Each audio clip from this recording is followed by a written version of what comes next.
Hey guys. Hope you're having a good Monday.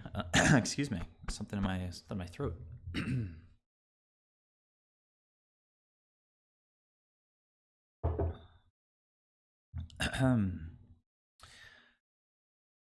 So I guess I'll just start talking about the deck for a little bit until some of you guys join me in the chat.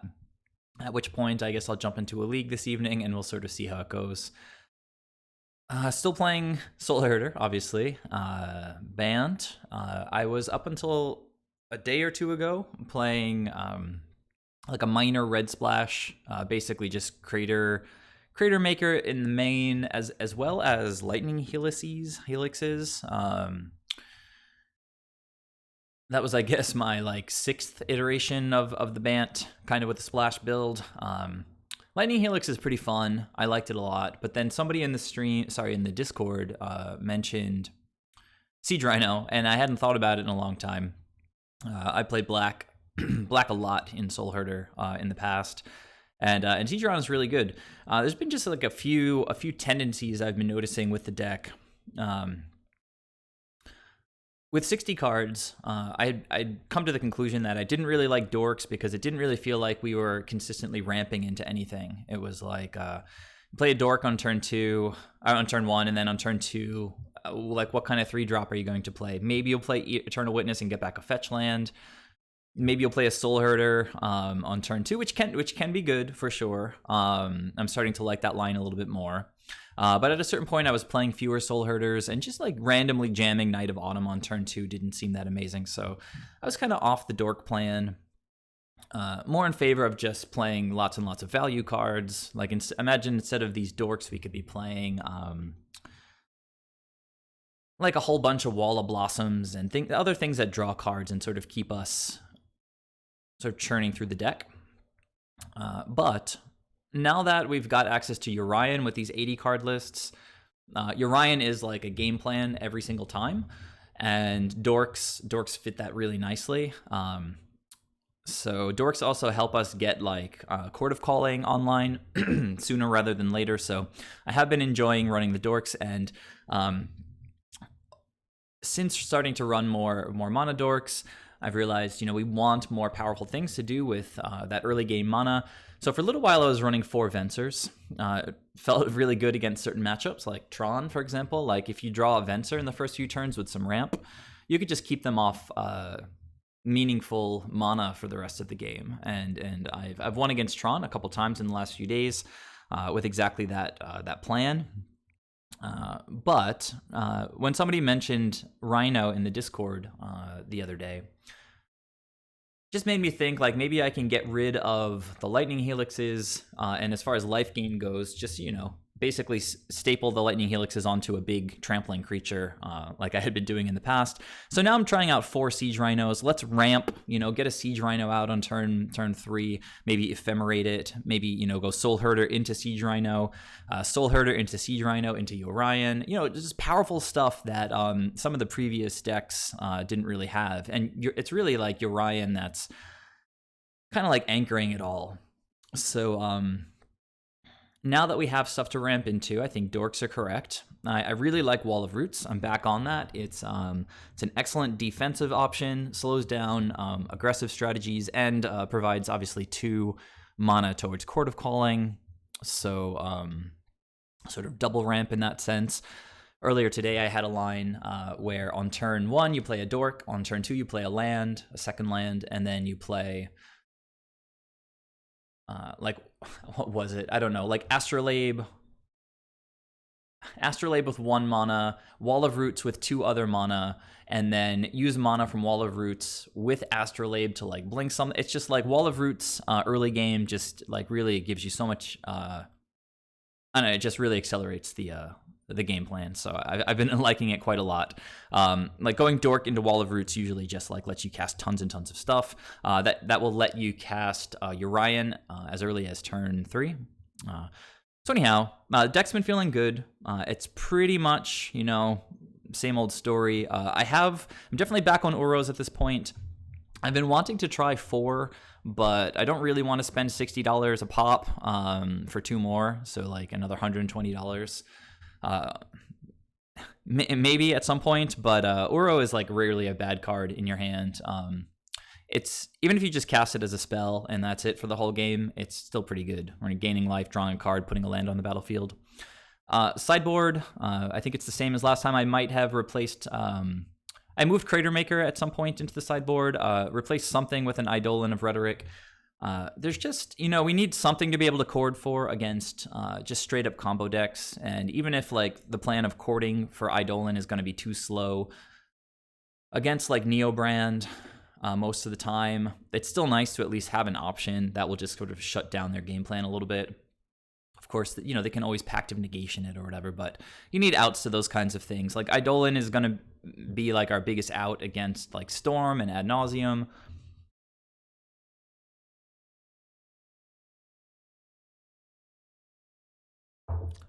So at this point, I've just got that one option in the sideboard for those kinds of decks.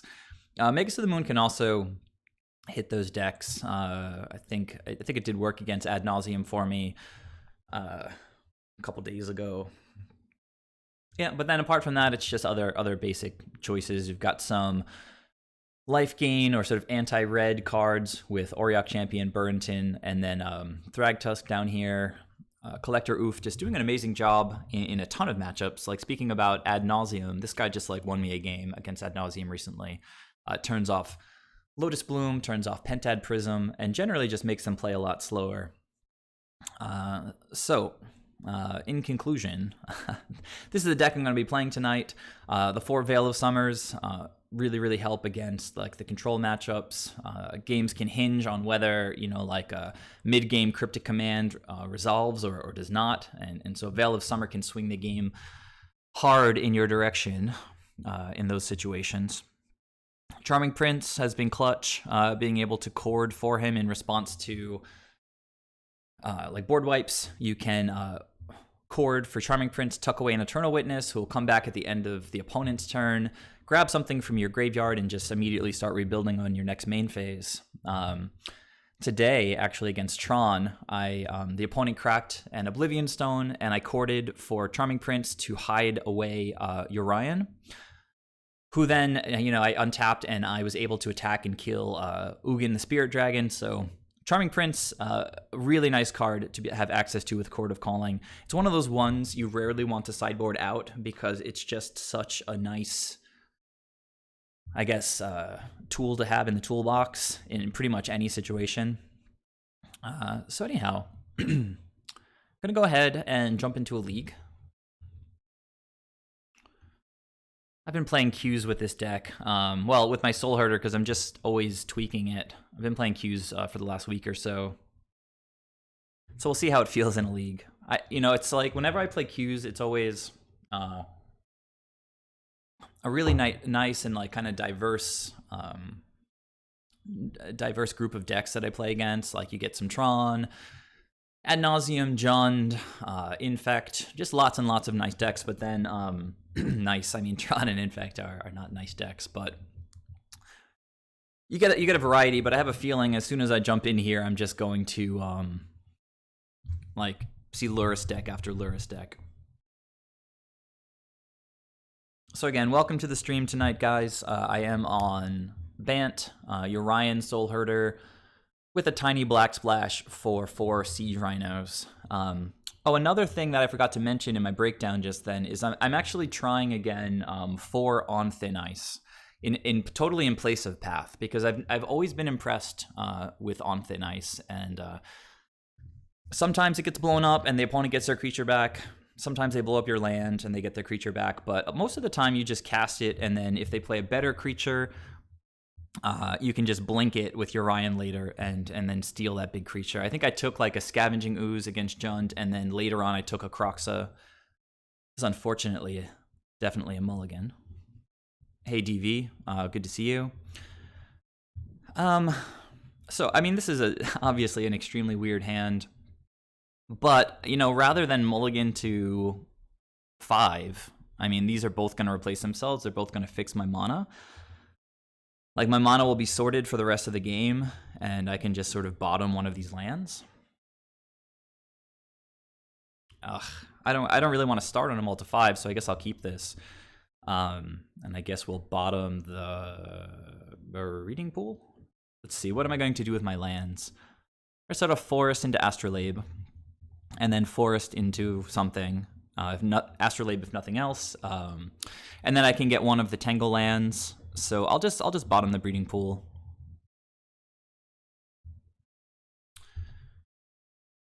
How are you doing, DV? Prairie Stream. So this could be a Soul Herder mirror. I'm guessing not. It's probably Miracles. In which case, Deputy could be interesting.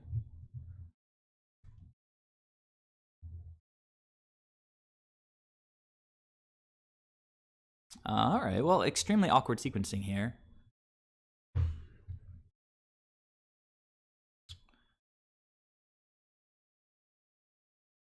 Drew another basic forest. I believe I've got one more in the deck at this point.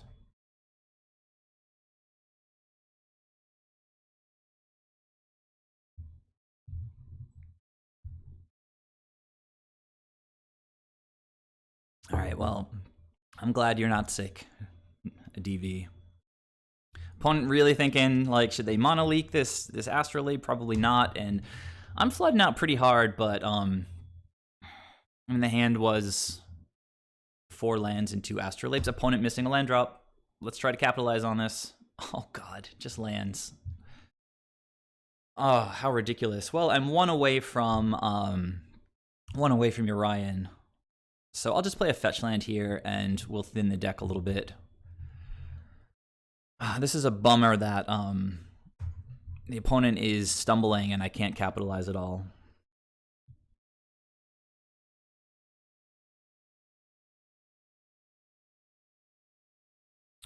Just running out the Snappy for no value. Very weird. All right, looks like they might be missing another land drop, in which case, you know, they have to have like a mono leak up, right? I mean, if they're not playing lands, they have to have some spells.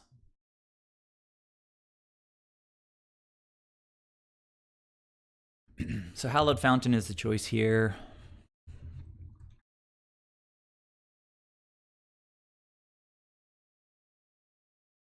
I mean, Thin Ice is pretty lame here, so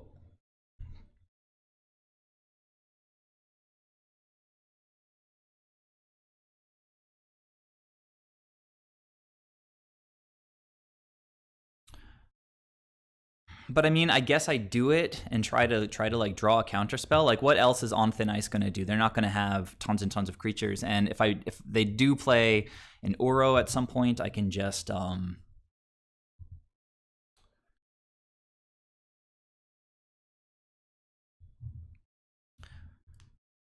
I mean, it's playing pretty pretty conservatively. But at the same time, I mean, it's just like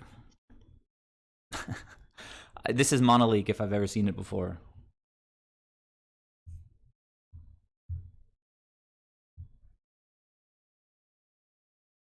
Okay, so they're pathing their dude. I guess that makes sense.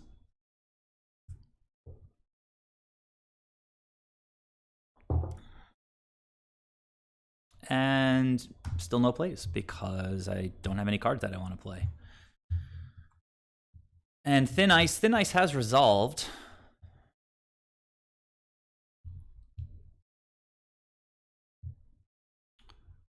So if they do ever play a creature, it's there for us to use. Opponent continuing to miss land drops.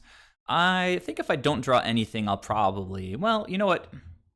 If we are playing around Mono Leak, although they're slowly getting to like Cryptic mana. Right now they're on Archmage mana. Just trying to get out of this sort of flood situation here. Maybe we could try to play around... Well, that's a really good one, because I don't really care if they counter that.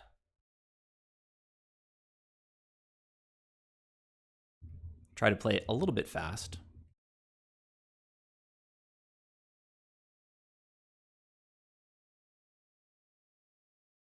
Okay, that resolves. Gonna keep fetching, try to keep thinning the deck, and also feeding the Uro, obviously. And at this point, we still just pass. So next turn we'll be able to play around Monolith, which is kind of cool.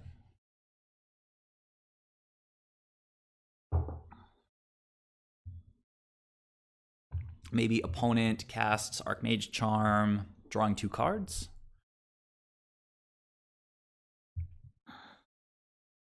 Okay.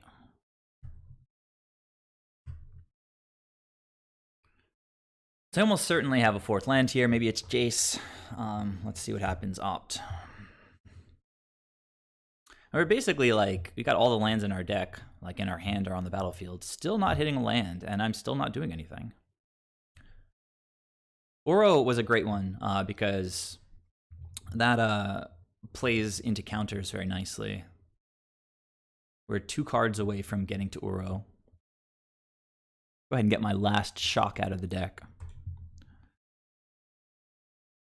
Hey McDerp, welcome. Has there been any huge change with the Rhinoherder deck in the last few sets? I mean, the deck has only been around for a few sets.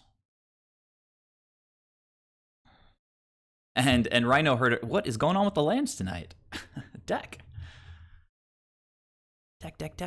All right, so now we play Urian, and if the opponent's got Monolith, we got it covered.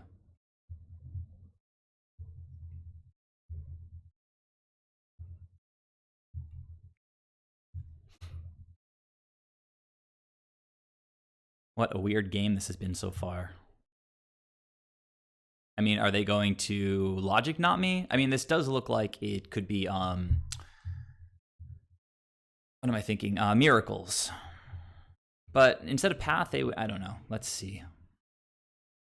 Miracles has been running Logic Not, 5. So, all right, goes to the graveyard, could potentially fuel the Uro. But, do I want to play this Deputy and just start chipping in for 1? I'm guessing not.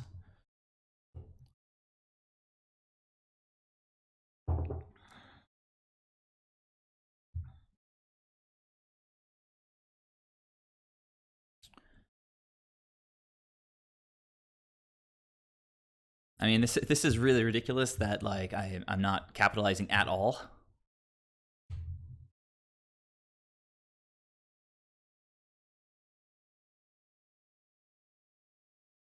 Okay. Sort of weird. I guess they want to draw cards. Let's get some stuff in the graveyard, right? Well, first of all, I'm going to play my dorks.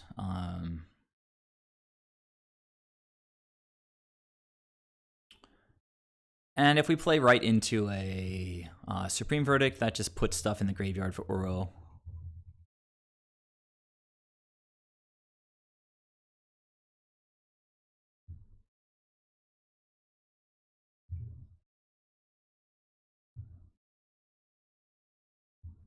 I think Deputy, you can only target your opponent's stuff. Yeah.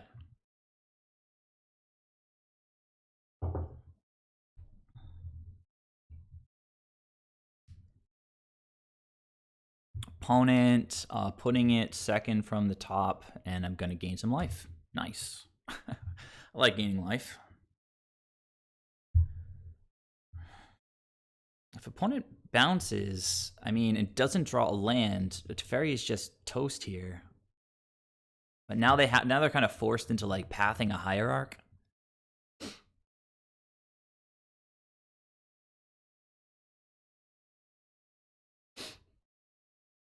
Oh, Monastery Mentor. We are going to want to deal with that thing. So, Siege Rhinos is a good card.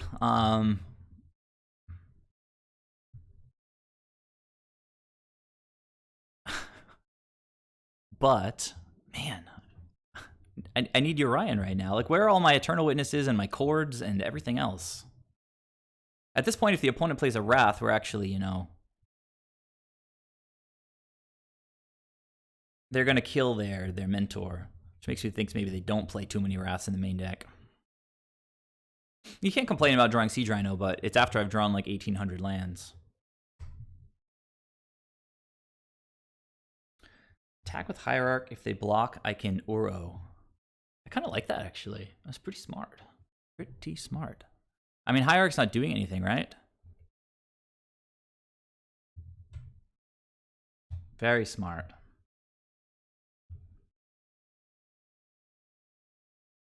No, it's fine. I mean, Wrath is just Wraths continue to just feed Uro for the entire game. They could eventually try to path it.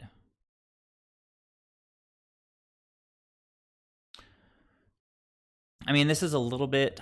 I could have... Yeah, let's see how this goes. This is a very nice play. Like, trading... I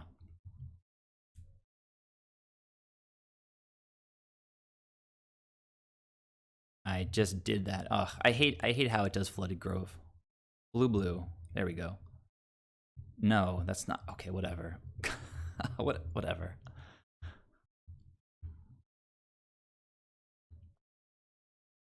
And I don't like that it makes you click everything. I don't like exiling your Ryan either, but we need to get things going. Drawing a card with Uro is going to be good.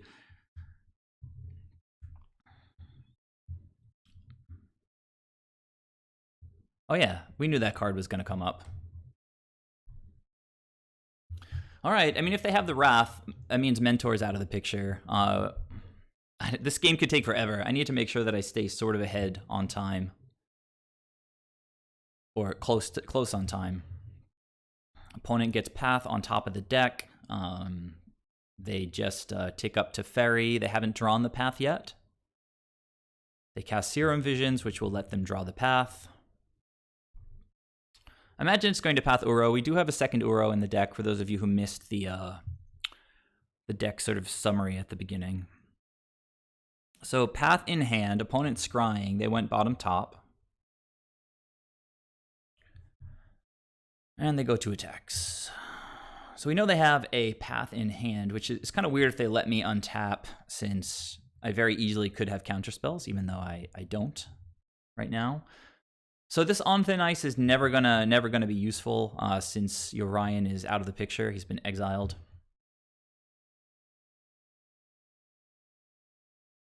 But that one is pretty good. I think I'm gonna start with that, right? We'll see what the opponent wants to do.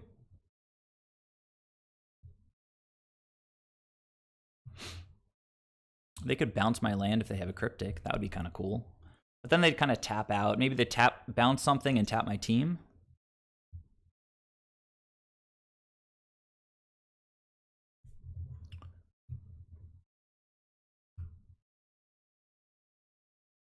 I kind of want to ignore Teferi here. Like, just kind of attack the opponent and then main phase something. Are they going to let me attack with Uro, or are they going to path him like right off the bat? Are they just going to tap my team? That'd be interesting. Pathing in with the Mentor off the battlefield. Opponent, this is not how we play Magic.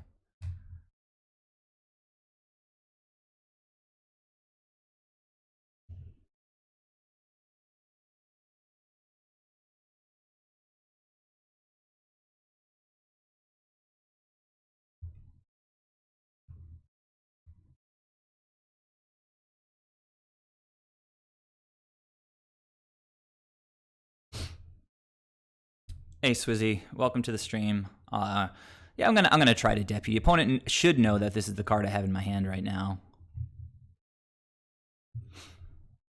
If they want to counter it, whatever, you know. Like, we've drawn through so much air in the deck at this point that we should be hitting some good ones pretty soon.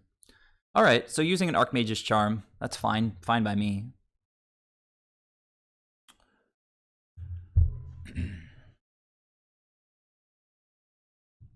Opponent's still pretty land light.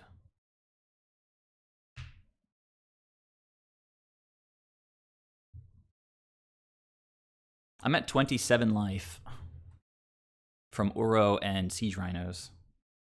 This is the first round, the first game in the first round. The opponent is pretty close to equalizing on time at this point. Opponent just cast Serum Visions and went bottom top. I'm going to, I think, attack Teferi here. I don't know. I kind of want to go after them. Like, let the opponent bounce. This is a league. I don't know. Let's attack Teferi.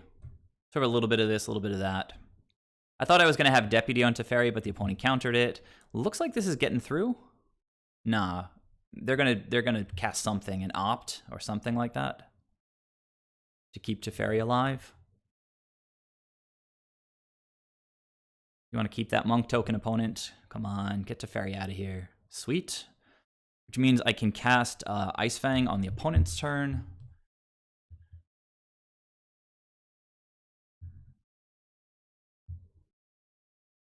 Yeah, no, last turn I attacked the opponent because I had the Deputy follow-up on Teferi, but they countered it with Archmage's Charm.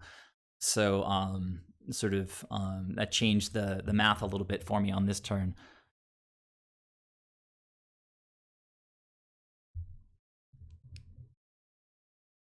Cryptic is trying to get back Monastery Mentor and drawing a card.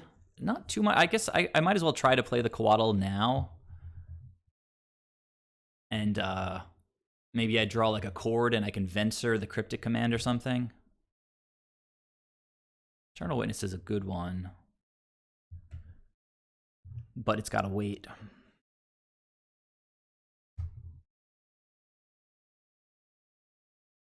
So Eternal Witness can get back on Thin Ice.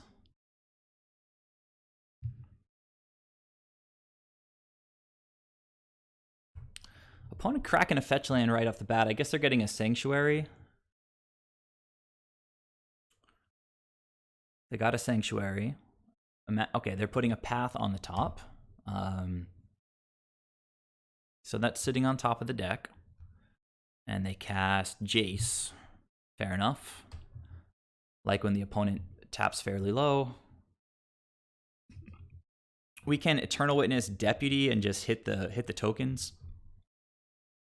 And then Deputy's just going to kind of chill out for a little while, hopefully, and we can blink him eventually to keep getting rid of tokens. So we know that the opponent's going to have Path in hand after this Brainstorm. I am ahead on time right now. Casting Opt.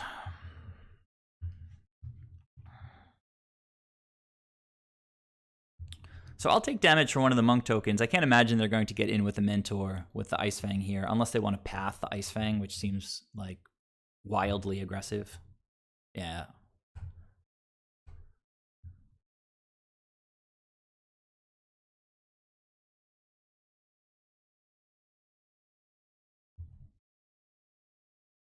All right. So again, we know they have the Path in hand.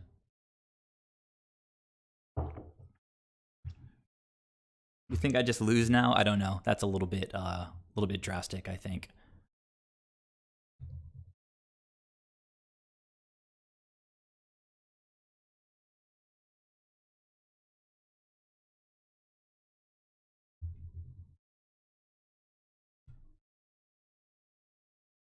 I'm ahead on time at this point, so make the control player have it.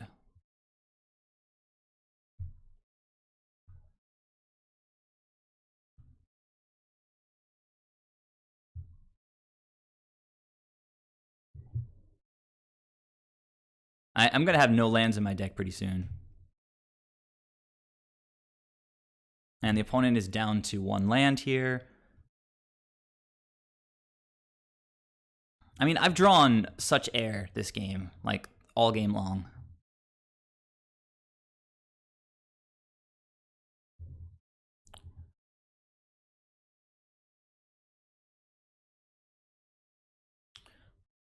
Opponent potentially with like a Logic Knot in hand. Wishing they hadn't exiled my Siege Rhino.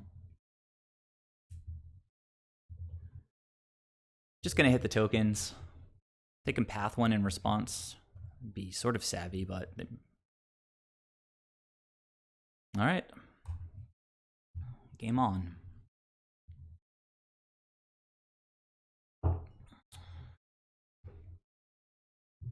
Okay.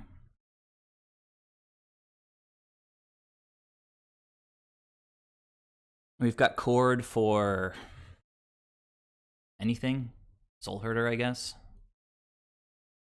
Chord for Lavinia. Shuts Jace down.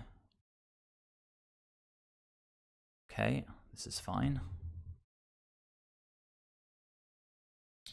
Guess it gets the opponent to shuffle.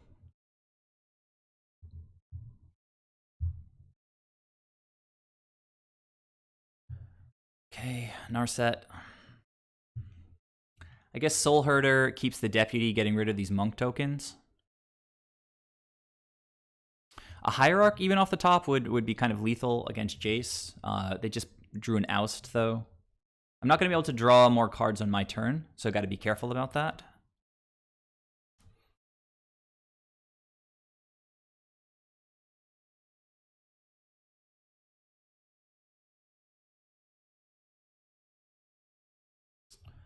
Okay.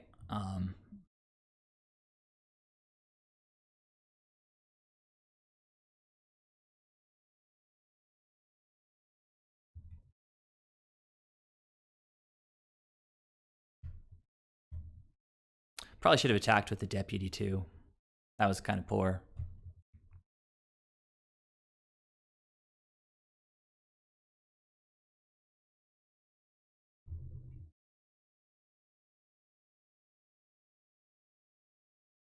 I'm like 1.5 to 2 minutes ahead on clock here. Opponent just cast Force of Negation.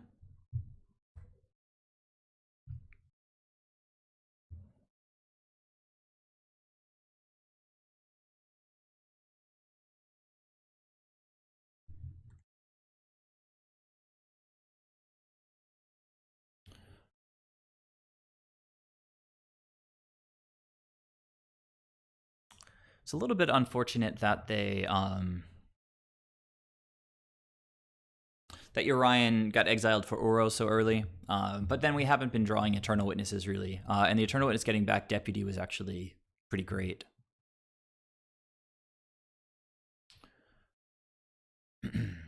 Haven't drawn any Ephemerates yet. Yeah, you lose no matter what. Opponent is opting here, creating another token. They went top with their opt.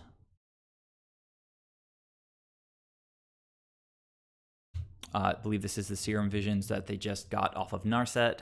I got to keep remembering that I can't draw extra cards on my turn. They went top bottom. We see another opt. I think I'll chump one of these with the birds, maybe two, since the birds aren't really doing anything. We'll sort of manage our life total as necessary. Opponent still has an Oust in hand, so they're defending against Ephemerate, which is pretty good.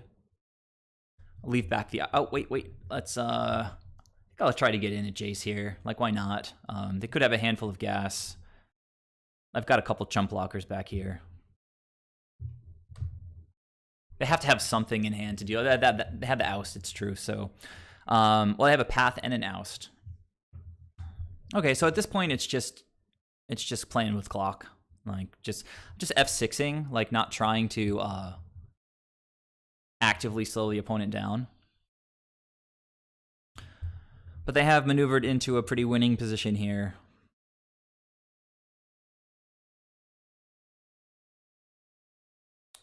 They've had like a good number of paths, including like some sanctuaries. I think this is like they have another Oust in hand, and they've already had one.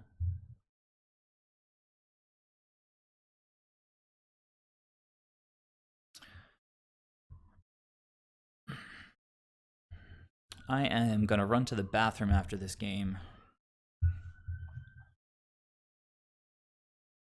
Okay, they put the bird back, and what? More spells in hand, I imagine. I'll happily line up chumps here. If it just means the opponent needing to take another 20 seconds or so.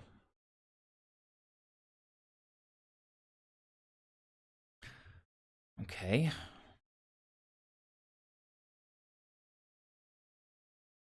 They're manually stacking all their monk triggers. Oh, this is on me? What's happening here? Okay.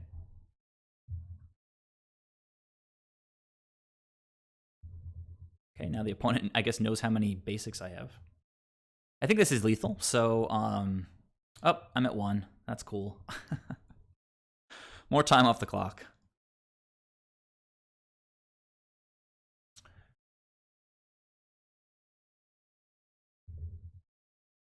They have the oust, so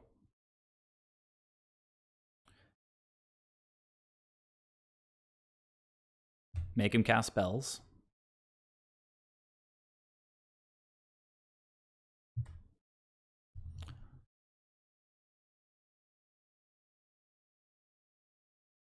All right, so we pretty much just have to win one game to get there, I think, here.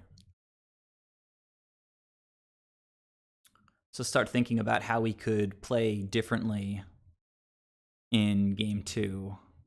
How we want to sideboard. Definitely bring in all of the Veils. Potentially bring in Revoker, even though he's like so weak to removal.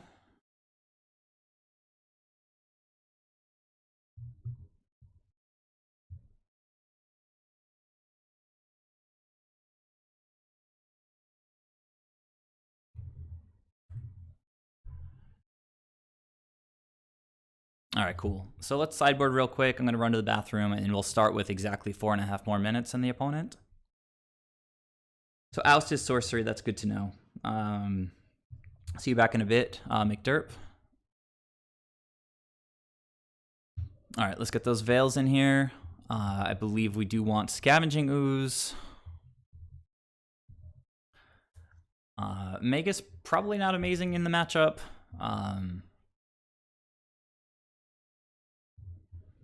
Maybe Revoker, and then, like, what's bad? What's bad? I guess the walls are pretty poor. The dorks are not amazing because, you know, they're going to path us anyway. So I'd sort of feel fine just running it back like this. Kind of feel fine leaving the thin ices in. Actually, I might want to trim a couple of thin ices instead of the dorks. I'm going to leave it like that. You guys can make any suggestions you have.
All right, so I've taken out all 4 walls because they're just kind of bad.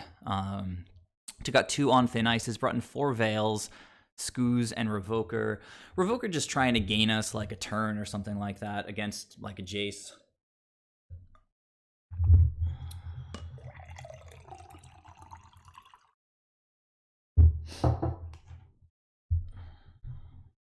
Lavinia, probably pretty good. If nothing else, just a 4/4. Okay. Let's do it.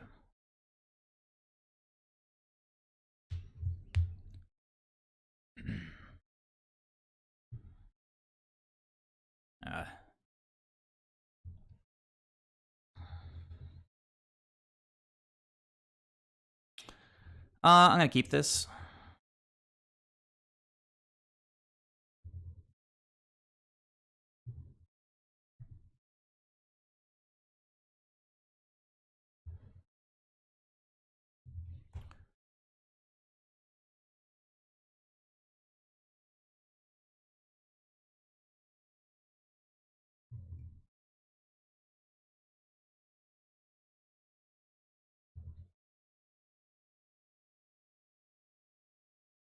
And this is a... What is the opponent doing here? Okay. This is a potential turn 3 Urian. And if they counter it, we can always Eternal Witness it back to our hand. Opponent's starting off the second game pretty snappy.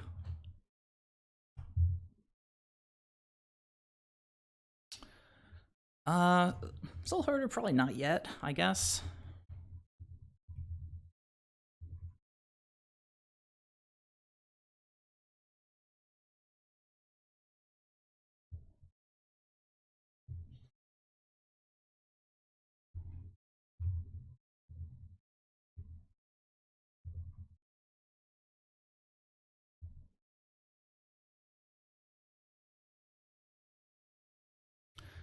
Opponent could have Dispute, they could have Monolith, they could have Logic Knot. All of those things are sort of fine in this position, I think.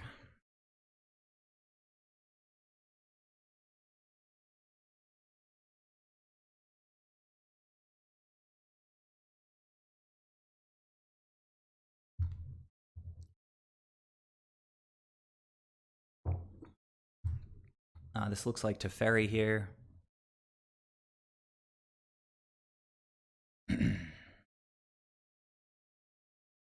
Ashiok. Gonna exile my graveyard. Urian, you're so like... Okay. So now we can play Soul Herder and Eternal Witness, so it doesn't actually get anything. So instead, I guess we just play Soul Herder.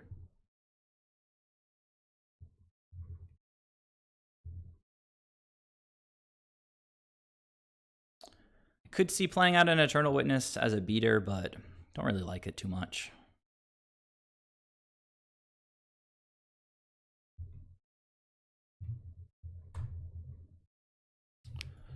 But it's possible these Eternal Witnesses might just sort of chill in my hand forever. Yeah, no, I might change my mind depending on what I draw with this Eternal Witness. But we should be able to just get rid of Ashiok between Soul Herder and Hierarch. Or, you know, just Exalted Beats. I imagine the opponent's going to untap and exile Soul Herder.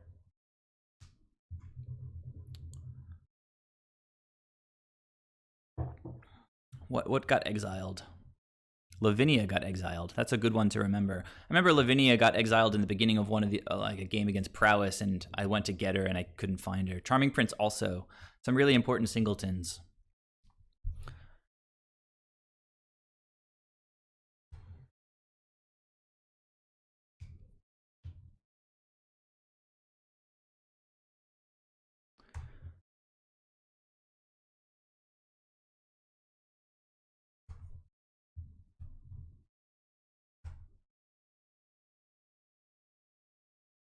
Huh.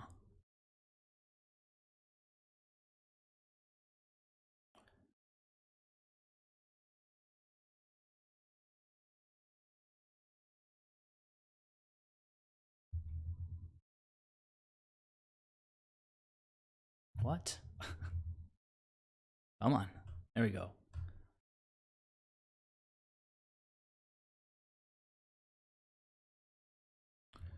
Mm-hmm. Mm-hmm, mm-hmm.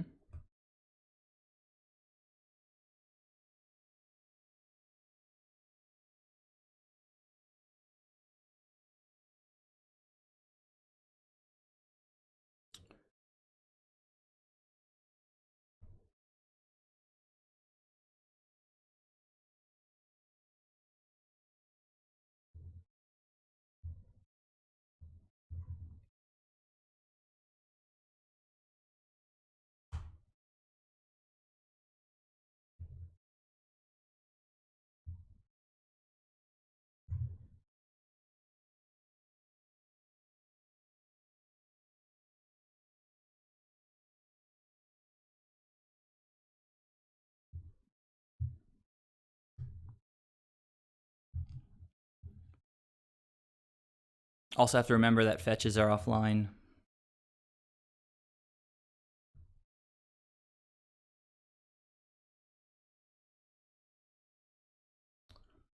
Opponent sanctuarying back and opt.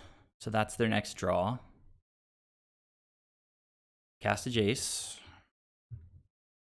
We might want to, if he tries to like bounce something, let's see. Doubt he's going to bounce something since Monastery Mentor is sort of chilling here. Probably going to Brainstorm. Probably needs white mana, right?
So Lavinia is not going to let us, or help us, I should say. And one of the Uros got exiled. A couple Astrolabes. Only one Ice Fang. We still have one Uro left in the deck.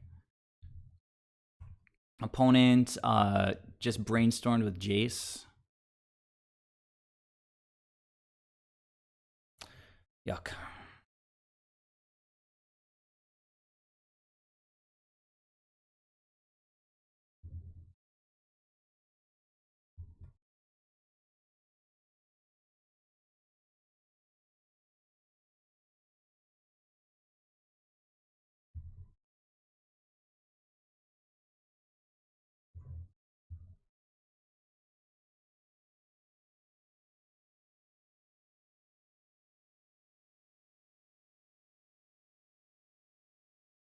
At this point, I don't know. I feel like we're well behind. I mean, the opponent's got a pretty nice lock.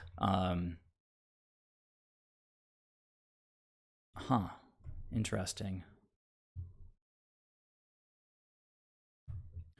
So I think I let this resolve, see how they line up blocks. Because they chose to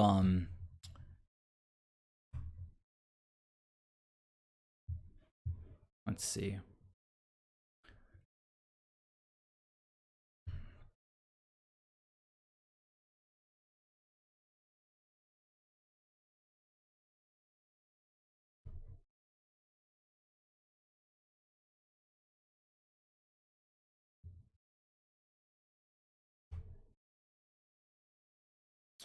I'll check. That's a good question.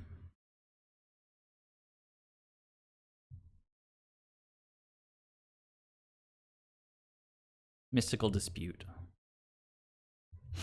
I did place my triggers. What's going on? Come on. So they chose to pitch something.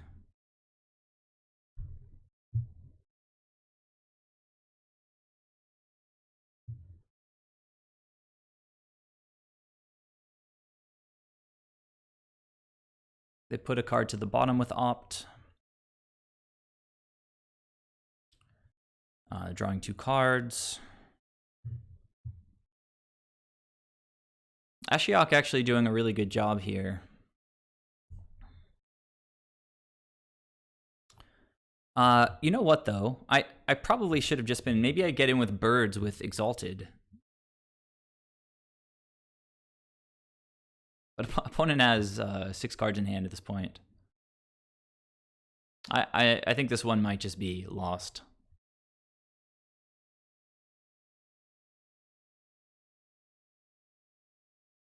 I guess we still do have a deputy and we have all of our chords. But the opponent has been brainstorming quite a lot.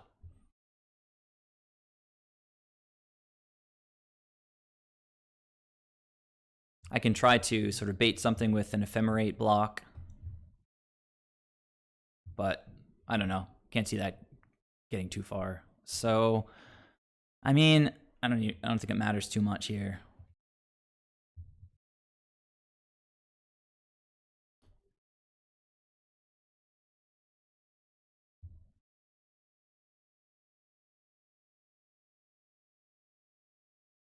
Like, if they fight over this, it would be really weird, I think.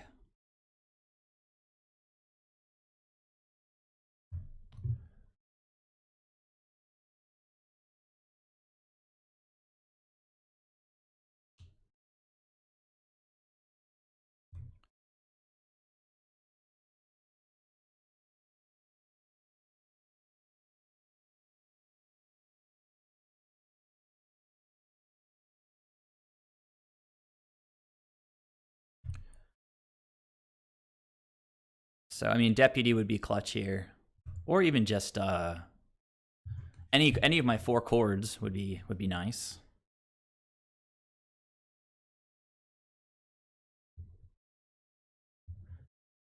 Are they? Oh, what are they pathing? They're pathing Eternal Witness. Interesting.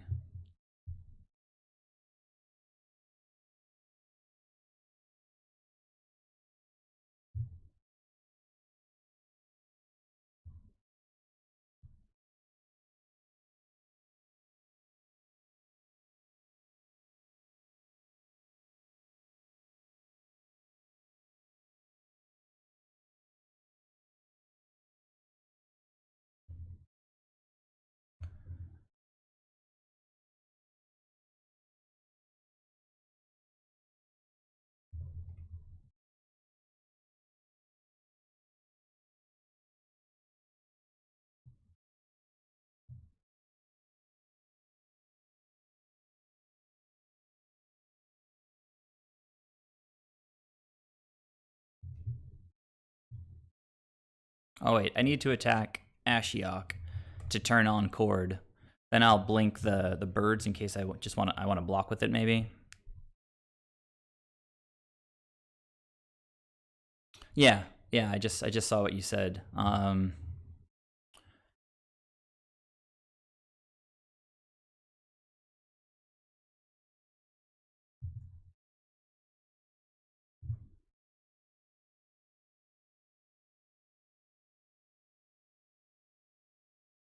So we might get one more draw at this deputy, but again, the opponent is brainstorming and they have 8 cards going back down to 6.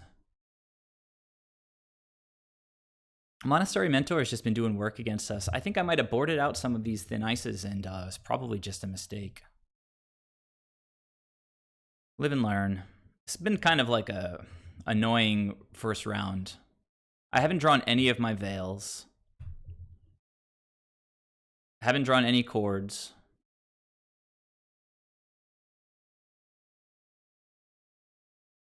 Yeah, Ether Vial is pretty good. So they have Cryptic Command now. They can just tap my team, and they just win like that. Let's see if they see the line.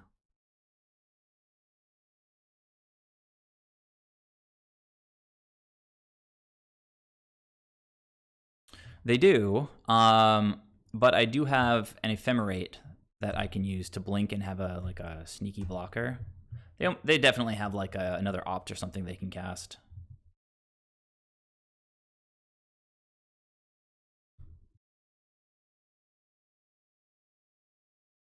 Or even just a Monolith or Logic Nod or any of that stuff.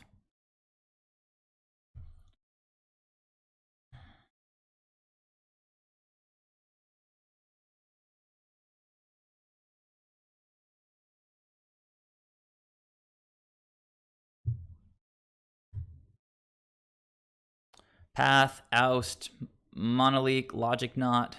Yeah, there we go. Well, yeah, Opt is enough because it's gonna push enough damage.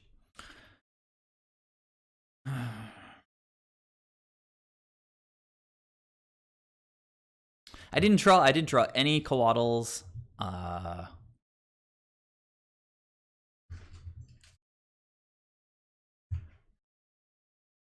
All right, so I guess that's that, guys. All right, game 1 in the history books. We lost 0-2. All we needed was one game. Couldn't get there. Ashiok did a decent job exiling my yard. No chords were exiled, but I still didn't draw any. Only one, Coatl, was exiled. Didn't draw any. This is going to happen sometimes. Against these kinds of decks, like, it really, really helps to draw chord, not just because it's a good card, because it lets you play on their turn a little bit.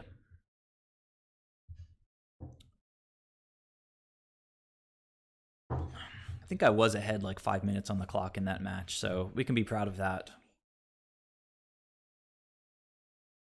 Some hands you don't even really have to look at. You just see it and you click OK. Keep. Opponent mullets to 6. I like the way you think, Kale. That's a good strategy. Gonna do my best to win this one. Ugh.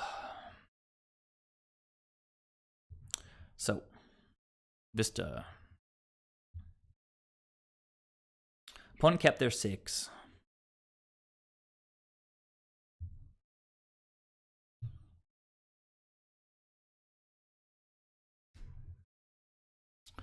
I think Infect is really, really good. The only way that they beat us, the only way Infect beats us is if they get like a turn 2 Blighted Agent. Then it can be pretty bad. But we can deal with their Ink Moths. We can deal with their Glistener Elves.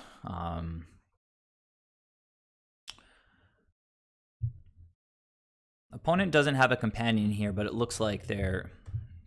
Imagine they're taking the Soul Herder here, unless they have removal, in which case they'll probably take the Thin Ice. Yeah. So Infect is really positive. Ponza is extremely positive.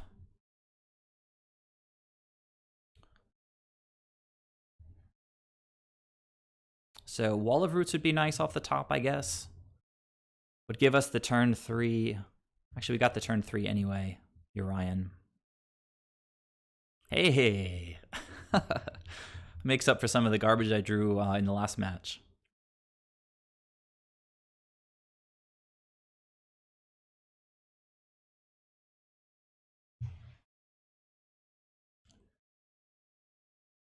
Yeah, 8-rack is quite good. I think it's very positive. I think I might have lost once a long time ago, and now whenever I see it, it's just like I just win every time.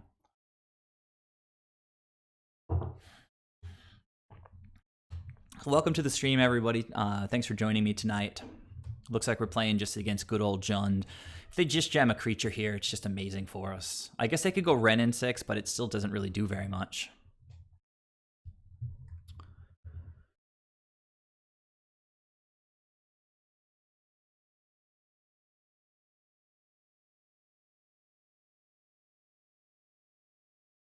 I'm not bragging. Like, the opponent's got... Hey, that's a good one. Opponent's got cards in hand. I'm just going to jam Siege Rhino right now. And attack Ren in 6 with Noble Hierarch.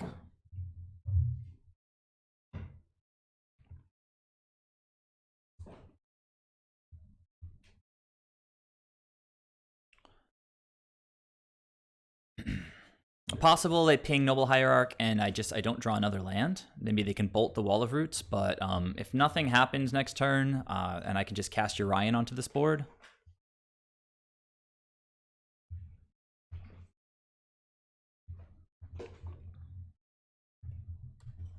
Opponent's already at 12. And if they minus Ren in 6 here, then Ren's off the board. Ephemerates at this point are just gas with Siege Rhino. Soul Herders in the graveyard, so Eternal Witness is pretty nice.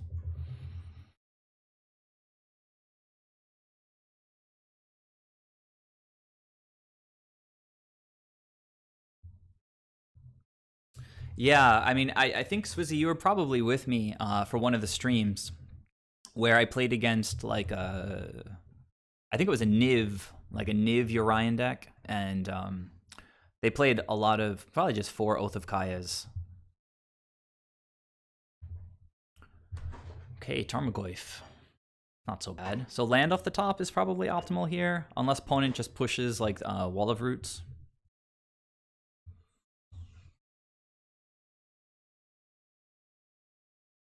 So anyhow, I was saying we played against Oath of Kaya in a Urian Niv to Light deck, and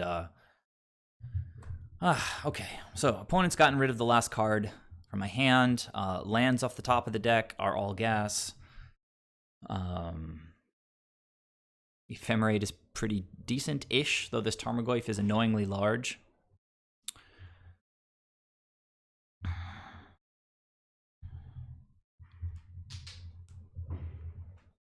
I mean, I could try to Ghost Block next turn, but I don't like the idea of, like, Abrupt Decay.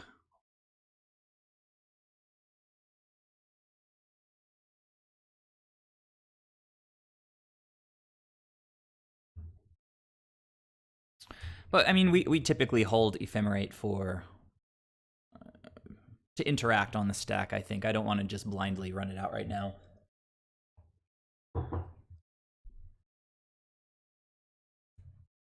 Yeah, see, this is what I'm talking about. So nice. Opponent can't bolt, they can't push. That was a golden moment right there.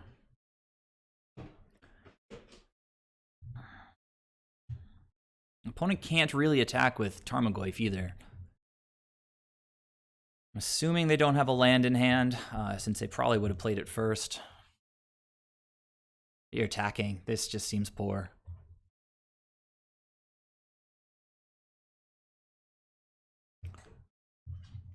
And remember, push is still not online. They could be slow rolling a fetch land.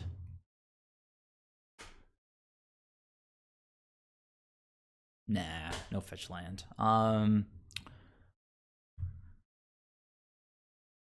This is an interesting one.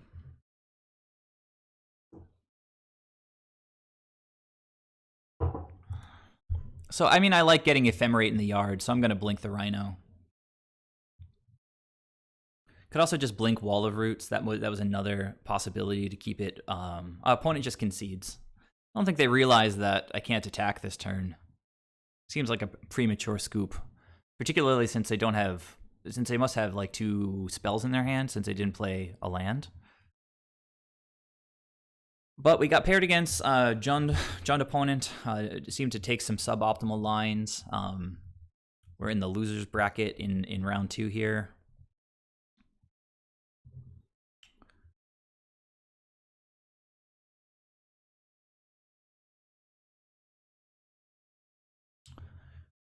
To bring in all the grindy stuff, basically.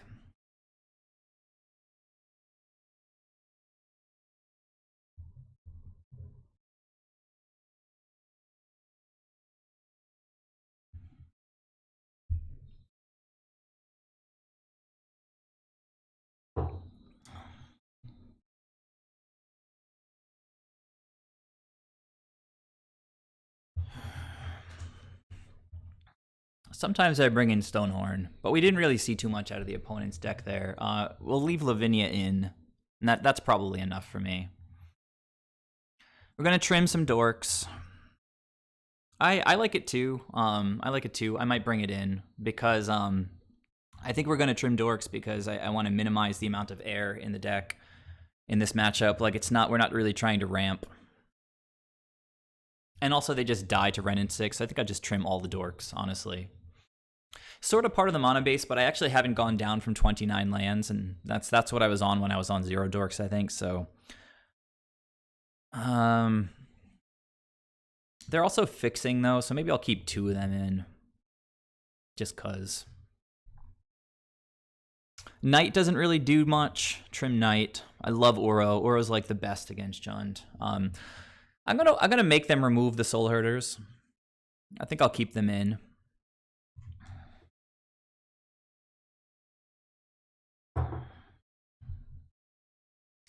Oh yeah, I think hierarchs are just better for that reason. True. So maybe I keep in 3 hierarchs. Gotta hustle a little bit here.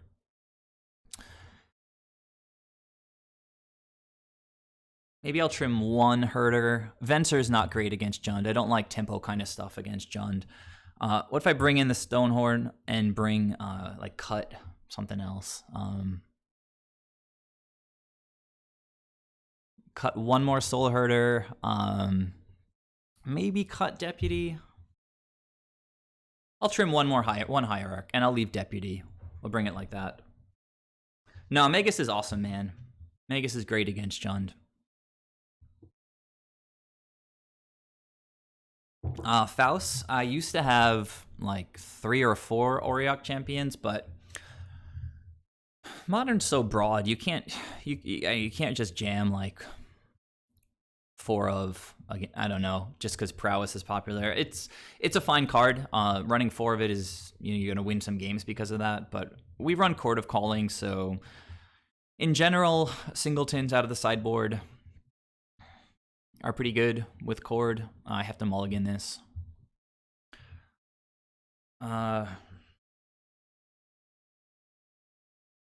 It's fine. I have Ephemerate. I can protect Magus.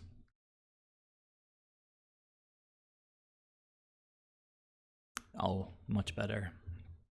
So much better. All right.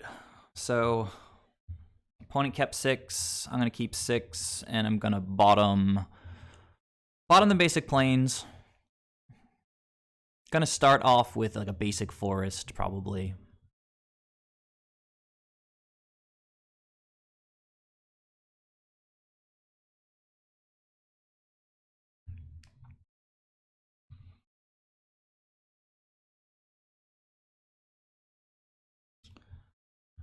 Opponent, what are you doing? Second main phase land drop? Okay. It's like, all right, well, we get to hold up Veil. That's pretty dope. But no play on, wow. No play on turn 1, typically, I don't know, it probably means turn 2 Ren, which is annoying. Really didn't want to draw land there, obviously.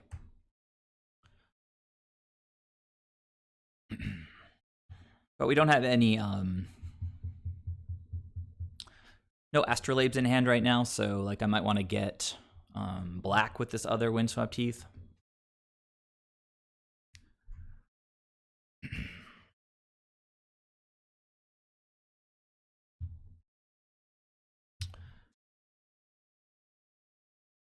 Oh, it's so good. It's so good. Oh, it's so good. This is why I run 4 Veils in the deck. Opponent sees it coming. They see it coming a mile away. Like, don't do it, Joe. Have mercy. No mercy, Jund player. Get wrecked.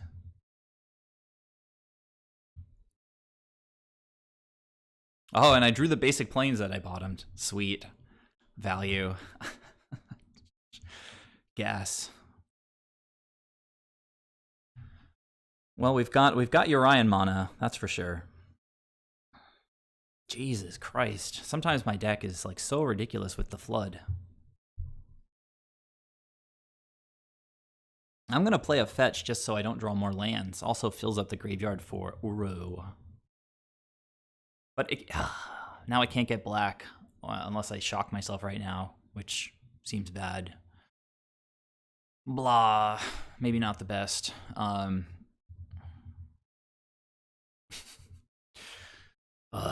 Whatever. I don't know. Do I want to get black here in case I draw Siege Rhinos? Actually, I kind of want to play Prairie Stream next turn, so I kind of want to get a basic here. Yeah, I'll just get a basic. Who cares? Got 4 Siege Rhinos in 70 cards. Also got 4 Astrolabes.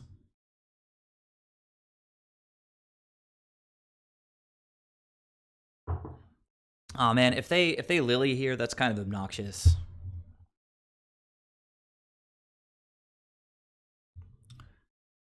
Okay, good job, opponent.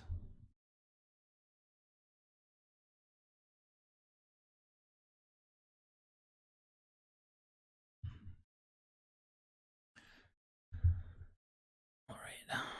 Maybe I should have gotten a plains instead of that forest. I'm gonna have to tap one of my thingamajigs to play one of my islands to play Urian. But what is up with all these lands?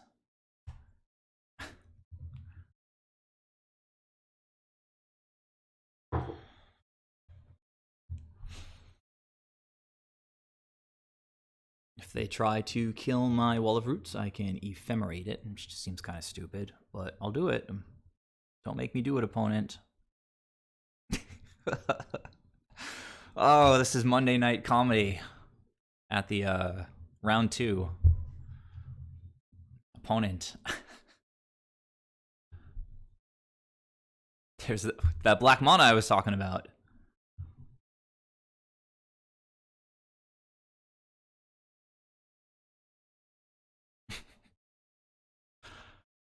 Oy. All right. Time to start beating the opponent up a little bit.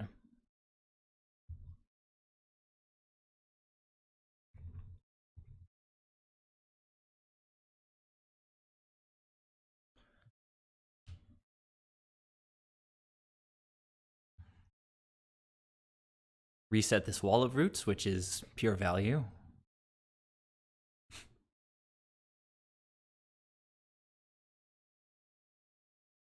So maybe like, cycling. Maybe like, push into Lily, but they didn't play Lily last turn.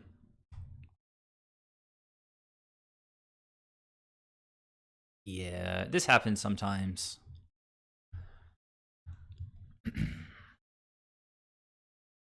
Not really gonna complain. Like the mana base has been really solid, like in a very general kind of sense. Bloodbraid Elf into Lightning Bolt. Or Bloodbraid Elf into the 3rd choke would be pretty nice. Scavenging Ooze.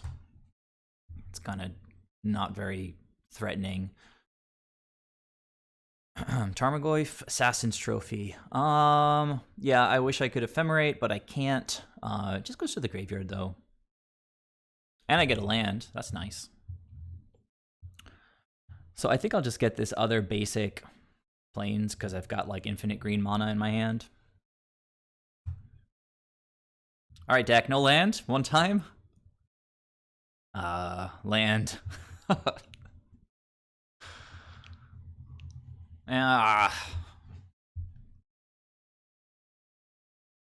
Siege Rhino for the win. Let's go, deck.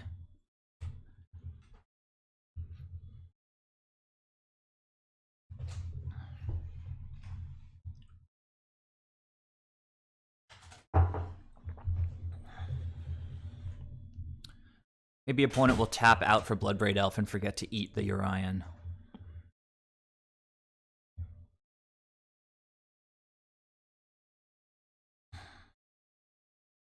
Oh. Guys. I'm gonna lose to this singular Scavenging Ooze. Really, really, really obnoxious.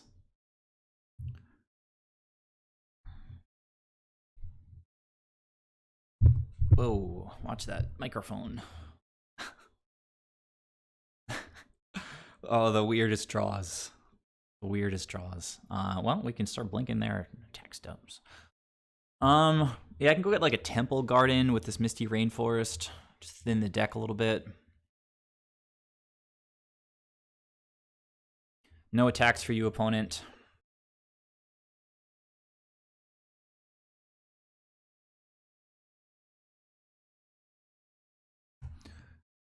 So, I mean, we're kind of hoping just to dodge, like, Croxa or really, like, Renin 6 or Liliana, like, anything that could legitimately be considered some kind of engine.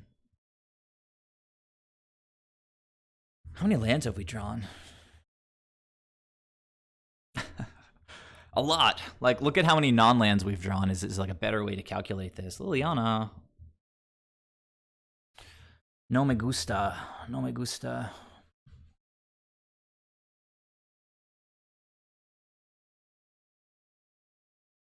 Okay. Sacrifice this Wall of Roots. Feeds the Uro. Oh man, like a chord or just like drawing Uro would be so good.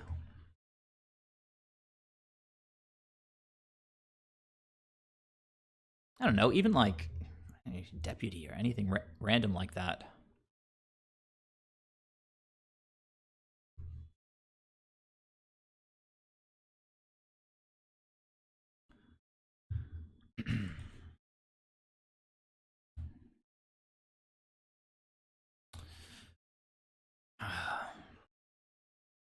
Try not to play these islands out.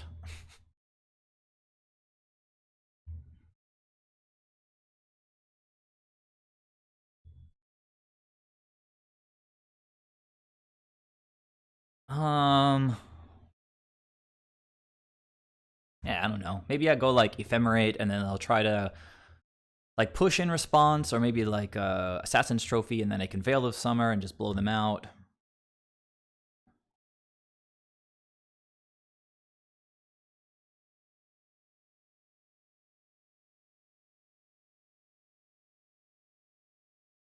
Actually, Urua is not really good right now with Scavenging Ooze on the battlefield. We're just gonna Veil right now. We could just like pitch these. Oh, hey.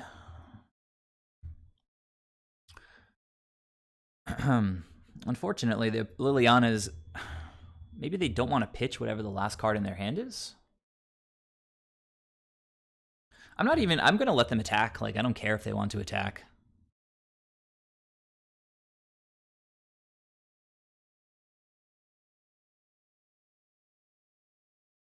I'm at 17 life. I'm like 3 minutes ahead on the clock. I'm not even gonna like ghost block because I don't want to waste the Ephemerate. So like Coatl into Ephemerate is just like so much better. Also, Hierarch off the top just kills Liliana.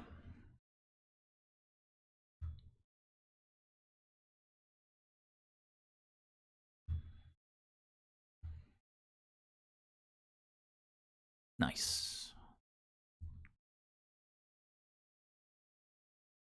Opponent's got 0 cards in hand, so not really gonna.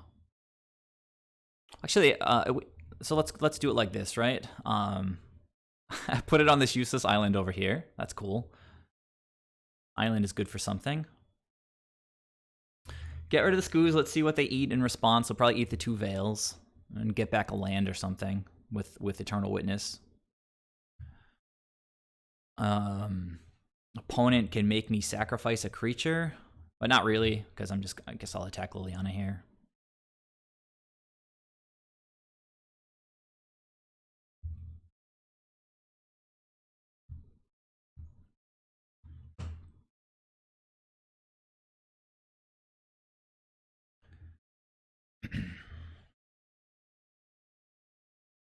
Oh, they didn't eat anything. They didn't eat anything. That's ridiculous. So, Veils, here I come. Good luck, opponent. And I might as well play the Prairie Stream, and I guess just not tap it for a little while.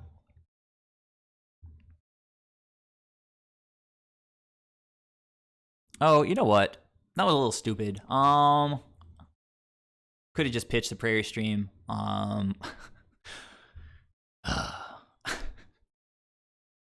So anyhow, I guess shields are down on this Veil for a second. I'm just gonna pitch the Veil. I'll just get it back next turn. Kind of annoying. Forgot about Liliana's discard. But hopefully it won't be relevant in a moment anyway, I guess. Opponent discarded something. A Thoughtseize. I guess that makes sense. Well, GG. I actually might not play this Uro, just make the opponent like waste all their clock.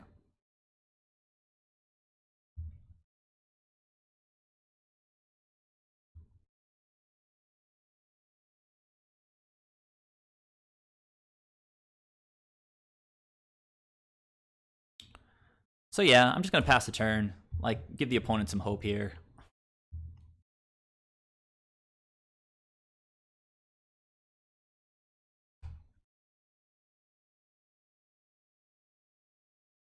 Okay. Opponent with the 1 card in hand.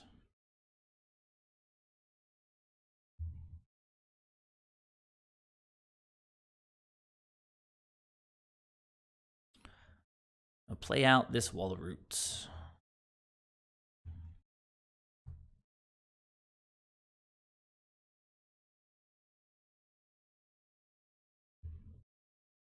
All right.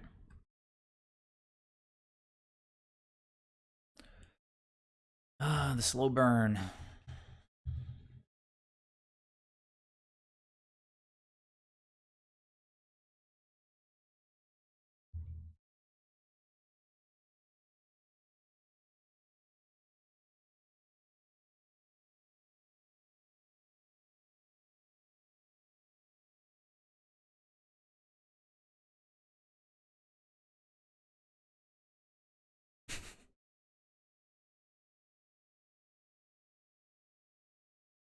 That's funny.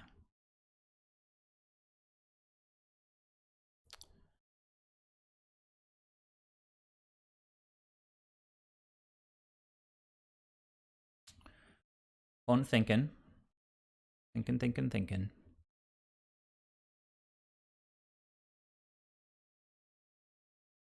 Actually, I mean, this is game 2, right? This is game 2. I should just win this game. Clock is really not that relevant, and I'm trying to entertain you guys, so should probably just lean on the opponents a little bit.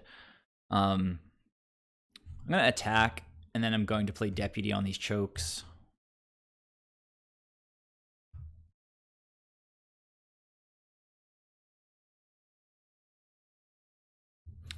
Where are my Siege Rhinos at?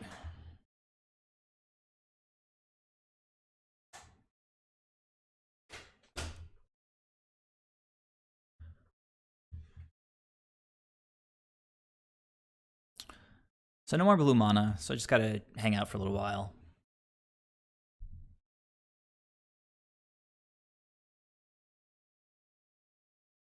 Opponent's trying. Gotta give him credit.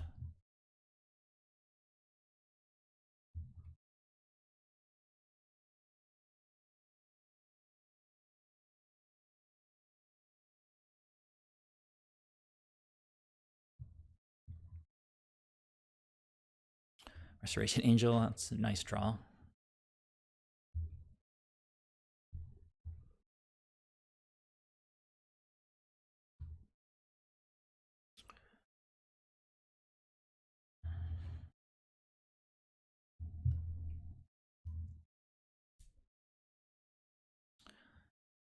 We're in the I think the make up the opponent scoop part of the game. I was thinking it was game 1 for a moment, so I just kind of wanted to like run the clock out a little bit.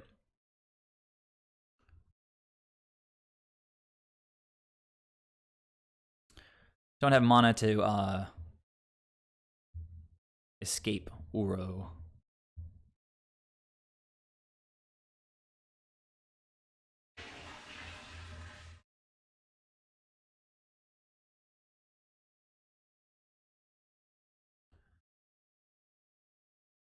But I guess the opponent ate Urian with Scavenging Ooze like a million years ago.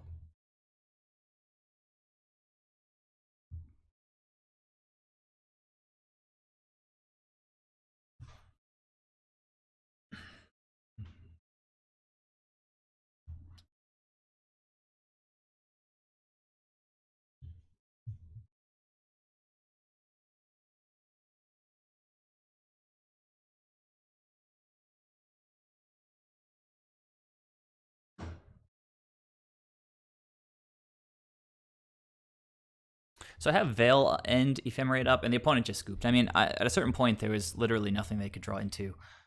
All right, so we're 1-1 at this point. I'm going to run to the bathroom one more time, and then we'll jump into the 3rd round. Be back in a second.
All right, so I saw somebody was asking about can we veil in we can veil in response to Lily, and then DV answered that she doesn't target. The plus one doesn't target. It's just both players discard. But the -2 does target. So if they try to make us sack a creature, you can totally veil in response to that. So my first control opponent of the evening has 3 trophies, and that Jund player has none. I currently have no trophies in this league right now. I've been playing queues mostly. I don't know. It's just still like Luris.meta, and in general, like if when I've played leagues for the most part, it's been like 3 Luris decks and then like Neoform and something else. So I think the league meta is a little bit unfun right now, but I figure my once a week Soul Herder stream, I can actually jump in and play the competitive metagame. If you guys want to see queues instead of leagues, I can totally do that, but it's kind of nice having semi-high stakes, This is a keep. This is kind of an interesting hand. We can play, yeah, this is nice. Flooded Grove has only bothered me like maybe once, like where I had like 2 dorks and a 1 lander as an opening 7, and it was Flooded Grove, and I had to mulligan, but this is actually quite nice. Lavinia is going to take a little while to get to, but we've got turn 2 Soul Herder. We've got removal, although it's, unless, I guess, if the birds stick, but we don't have any snow lands to put on Thin Ice onto. Opponent kept their 7. So something like a fetch for like a basic plains would be pretty nice.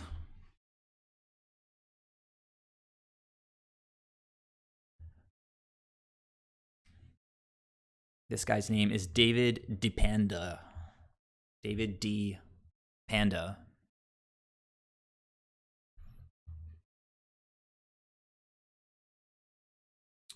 All right, well, Eldrazi, Thin Ice should be good, hopefully. No Dismember on birds, 1 time, please.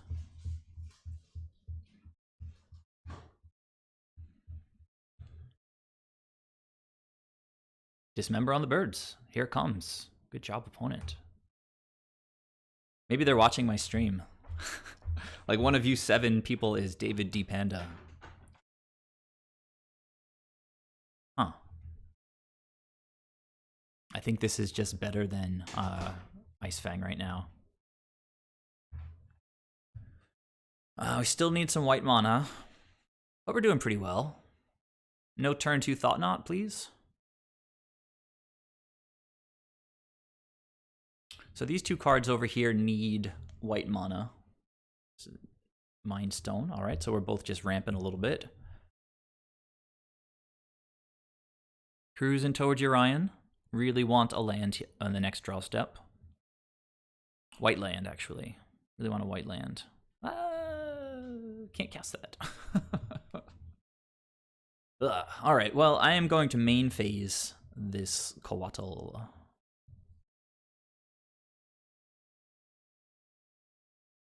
Kind of annoying, but you gotta do what you gotta do.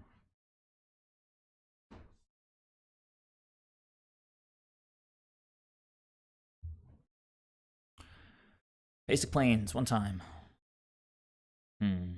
Well, that gets back birds at some point. Well, now I just can't do anything.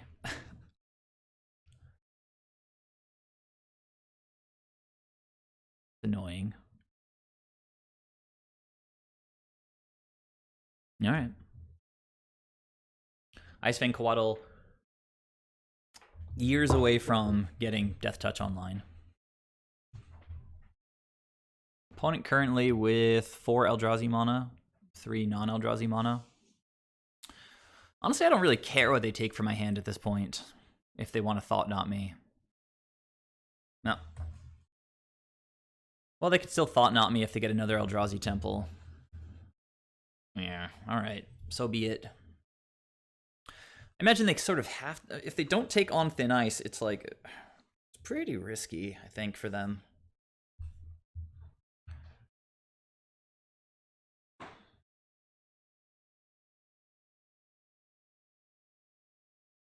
So one of the reasons this is a very unusual hand is we just don't have access to any snowlands right now.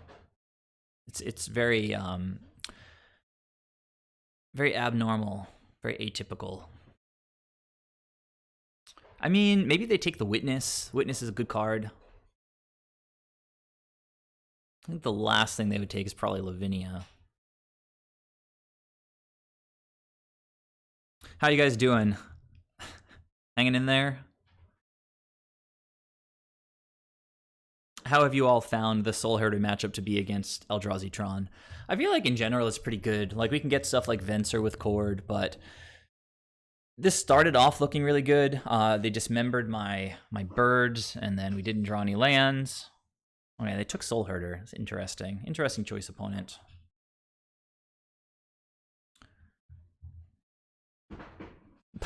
Okay, all right. Well, it's better than nothing. I can't complain. Can't complain.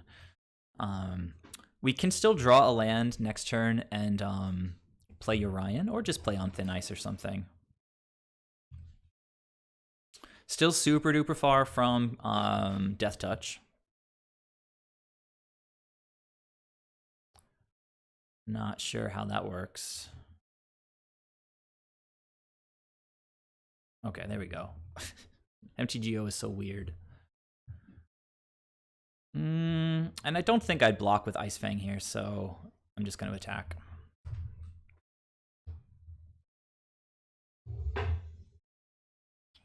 What do I need to draw a second Snowland to do?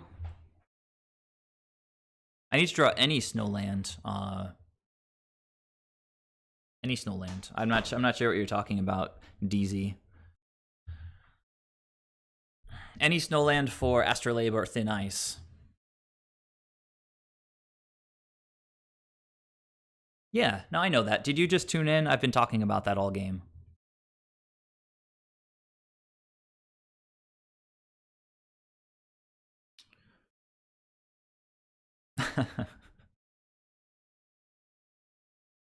I guess Lavinia keeps Thought-Knot from attacking for a turn. That's something, right? It's CMC 4 and less, right?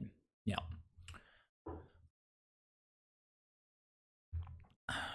Opponent pretty deep in the tank here.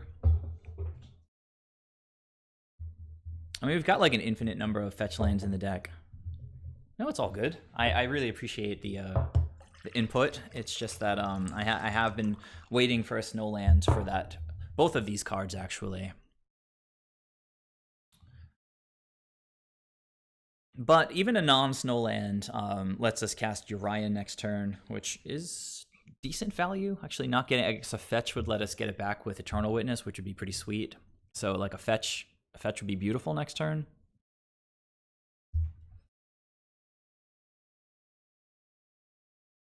Endbringer? I mean, of all the things to be worried about, Endbringer? I'm kind of hoping my opponent doesn't draw like multiple Reality Smashers. I'm hoping the opponent doesn't play Little Karn into Liquid Metal Coating.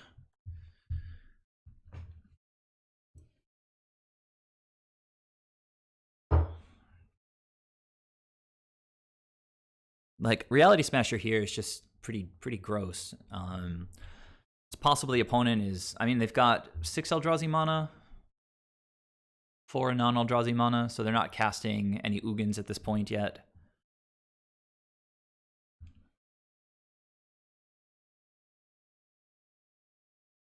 It does not. It kills, I guess, sort of, kind of.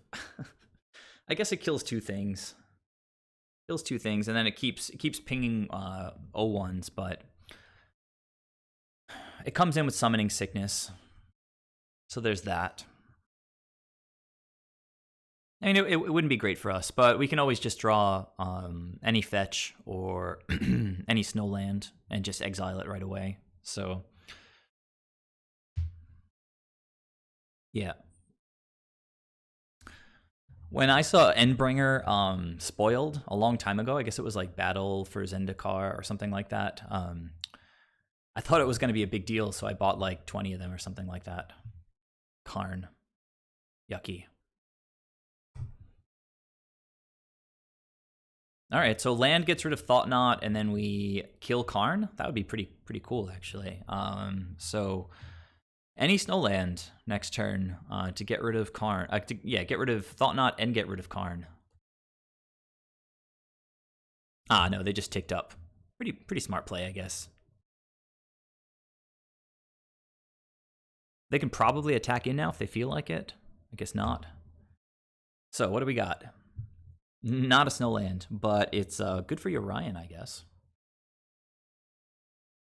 Yeah, let's attack Karn. Guess I could also play Lavinia, and then it locks up both of these dudes. I kind of like that too, though. Maybe they also run main deck All Is Dust, and that would just be disgusting. But I think I like Lavinia here, and then I'll play Urian next turn.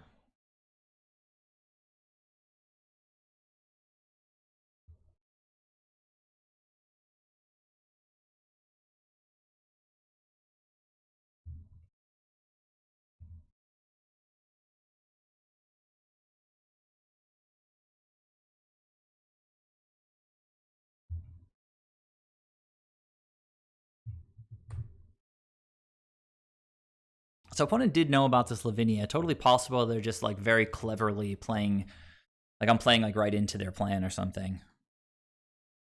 This is really ridiculous that we're going to be going to like turn, I guess 5 or 6 with 2 uncastable Astrolabes and Thin Ices.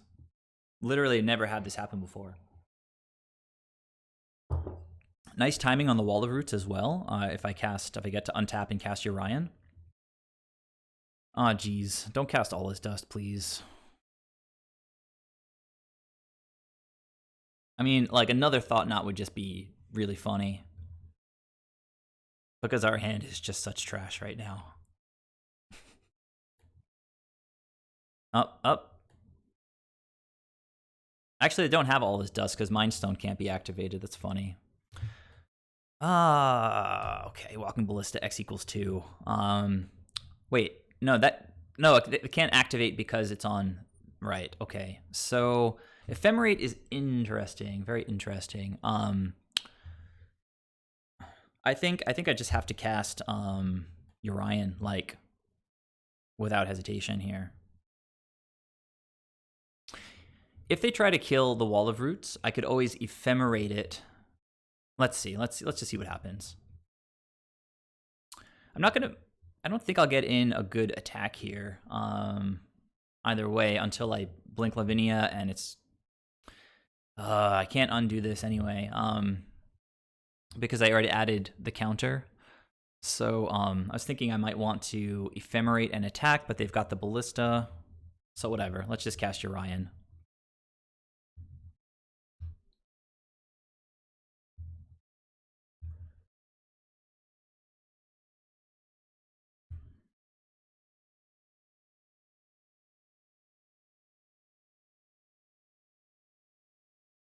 Yep.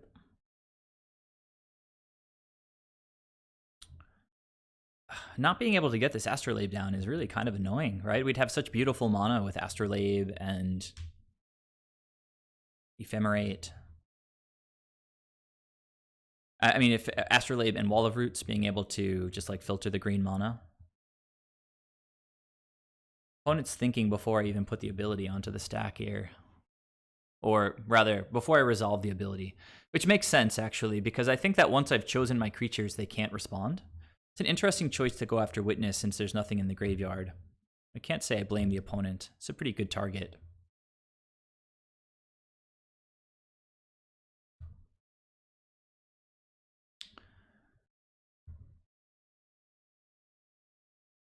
Oh, what's happening here? They're going to dismember? Oh my goodness. What? Can't cast my Ephemerate.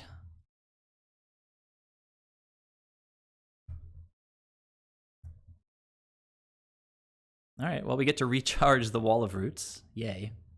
And if we get to untap, we can potentially attack down the Karn to see how it goes. Got a bunch of stuff in the graveyard. So Oro's starting to look pretty good. Obviously, more Eternal Witnesses look pretty good. Opponent not really able to attack at this point, at least with their current board state. I can see opponent going, just like giving up on Karn and going for, well, if they give up on Karn, then liquid metal coating doesn't really do much, except I guess they get rid of like one of my lands. At some point, I'm going to draw a snow land, and the game's going to change. All right, choosing an artifact outside the game. Maybe another walking ballista? Maybe like something that hits my graveyard? And Snaring Bridge is definitely okay with me. They still have 4 cards in their hand. They're going to have 3 cards in their hand. So you know, we have ways to deal with this in the deck. Well, maybe Singular Way. What else is happening here? Matter Reshaper. All right, so can't attack with the Ensnaring Bridge on the battlefield. Deck continuing to be weird, not giving me snow lands. I cannot draw any cards with anything going on my board. So I guess I just have to play my birds. Pretty silly. Like, what's going on right here? All right. I mean, even like a Soul Herder would be good, because then I can just blink the team with Urian and make it really, really big. I'm ahead by 3.5 minutes on the clock. I've been feeling really good with the clock this whole league, actually. Like, I've been ahead of all of my opponents. Opponent just cruising towards all his dust, though, which is scary. Lavinia's sitting in the graveyard, so Eternal Witness off the top unlocks like potential Alpha Strike, but not until I deal with Ensnaring Bridge. But we've got our Knight in the deck. Nice. Nice. So, gonna get, I guess just like, what do I have? 1, 2, 3, I have 7 mana. I can go like Witness, get Lavinia, and hold up Ephemerate for Witness, get back Ice Fang, something like that.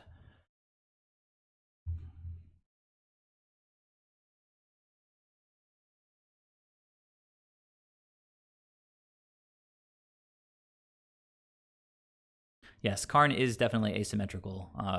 I guess Mind Stone was locked down because I had Lavinia before.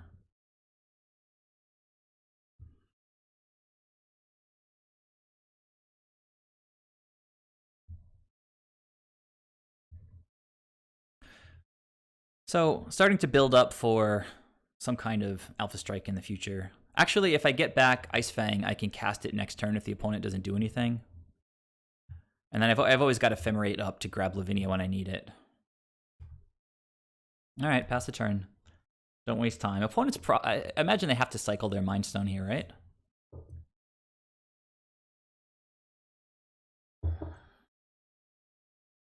Okay.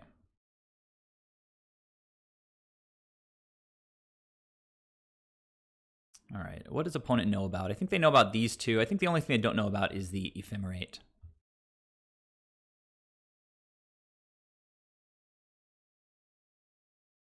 Is this all his dust? That's, oh wait, I can deal with this. This is awesome. So good. So good.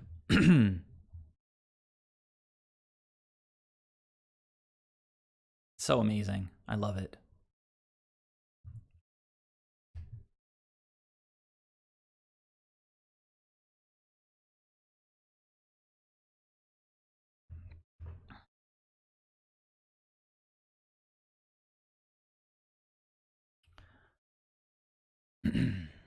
Opponent takes Karn up, can't attack. Seems better for me than for them, honestly. This is just nasty. Oh, it's so good.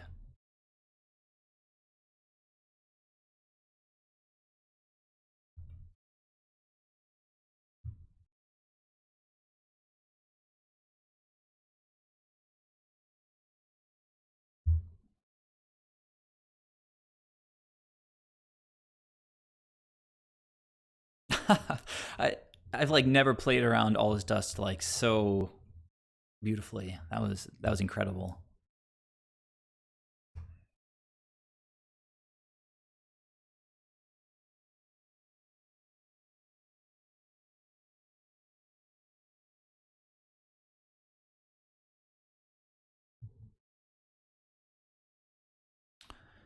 So I think I'm kind of priced. I could just play Urian out and then just have Ephemerate up for the rest of the game.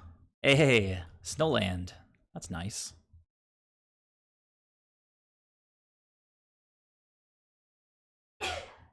Isn't it?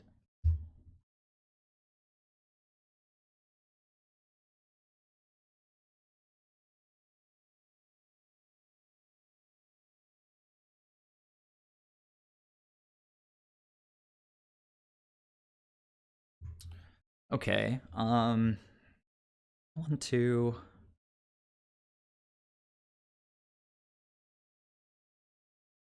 Want to get this Astrolabe down.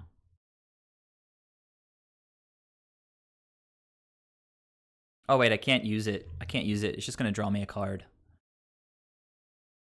Drawing cards is not terrible here. So I think leaving up, playing Urian, leaving up. I kind of want to draw cards here though. I don't know. Let's be patient.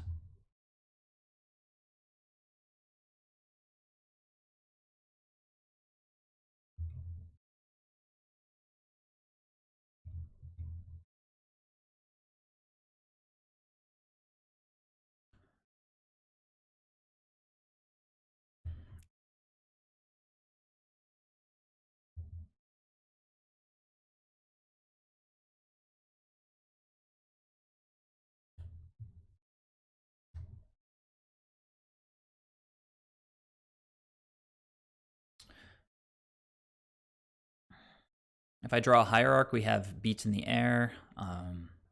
Actually, Coatl currently is not terrible in the air. We're just looking for a chord or a just drawing the knight naturally, or a deputy to get rid of ensnaring bridge. Then we've got 1, 2, 3, 4, 5, 6, 7, 8. 8 damage on the board currently.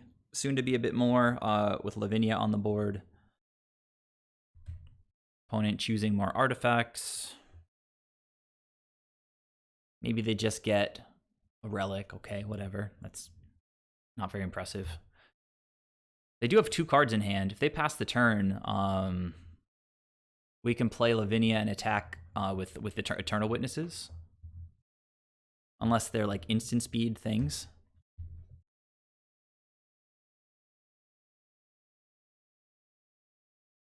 All right, cool. So I think we might as well leave that for the opponent's turn for the ensnaring bridge. But I think I might want to play out Lavinia right now and just attack Karn, just so it can't really do anything.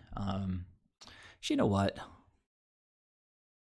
I think, yeah, Lavinia can hit the battlefield here, I think.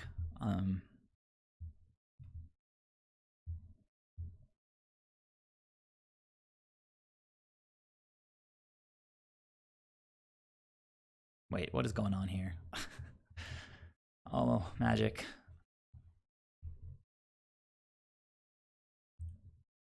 White, blue. We should be taking care of all the requirements now.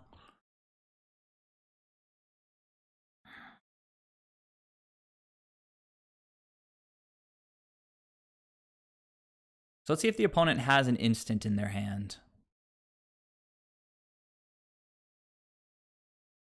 Because if they don't, then Karn is just dead, and pretty sure I'll just win next turn.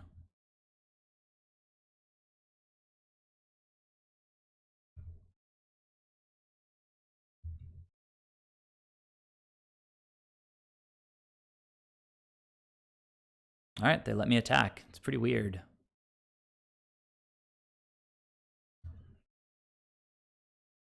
So we still have Chord up for Knight on their end step, if we want to do that. We've also got Ephemerate up, multiple Ice Fangs. Opponent is 3 minutes behind. They can't attack. They can't activate Relic.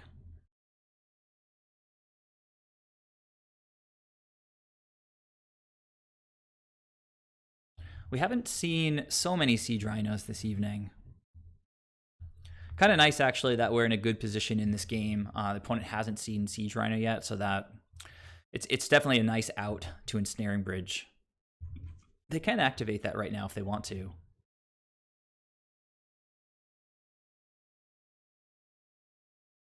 We do have lethal on board.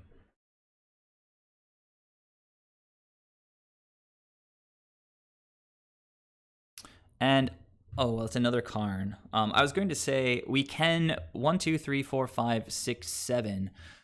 We can actually chord for Venser right now if we want to. Like, let's see what kind of tricks the opponent has.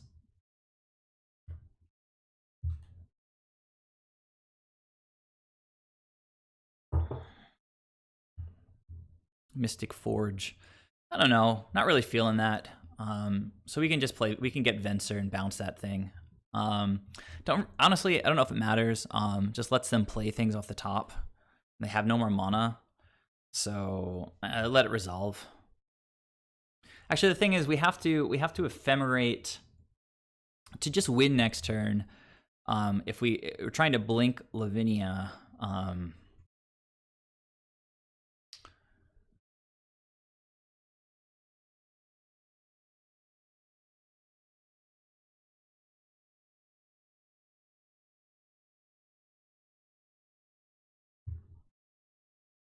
For lethal, we've got 8 on the board right now.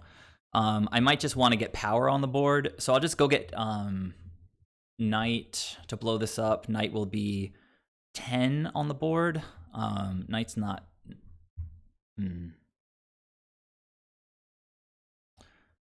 I mean, like, Soul Herder can't really lose from here.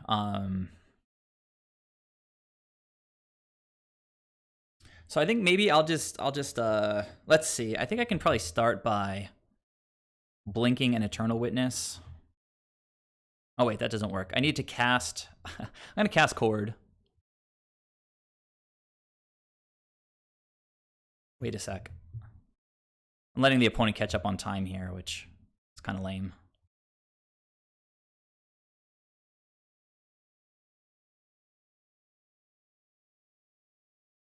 Ugh, okay. So slow.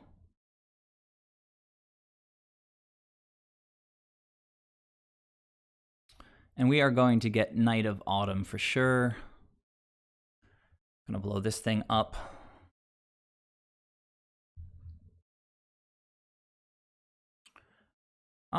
We can let this resolve, I guess.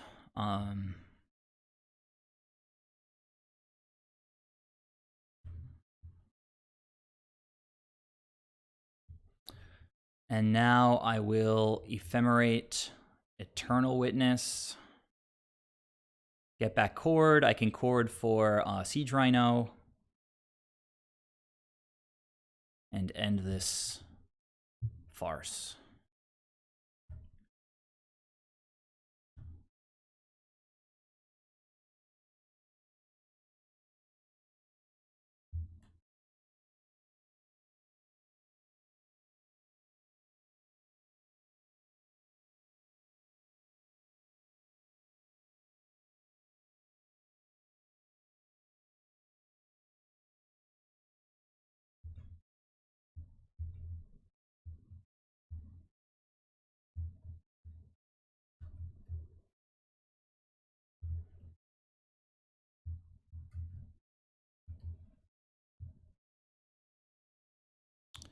Okay.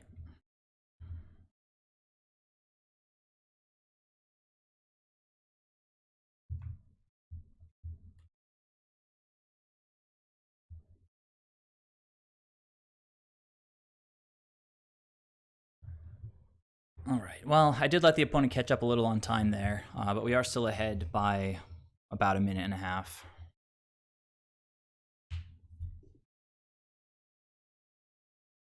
I like my line better, DZ. Trying to win the game quick. So, Magus, Stonehorn, probably Thraggers, probably Phyrexian Revoker. I guess Collector Oof. Right, they bring in like Relic and all their artifacts, like Walking Ballista, Crater Maker, amazing. And that's probably it, I guess, to bring in. Going out, it could trim some number of dorks, maybe Because these are pretty grindy games.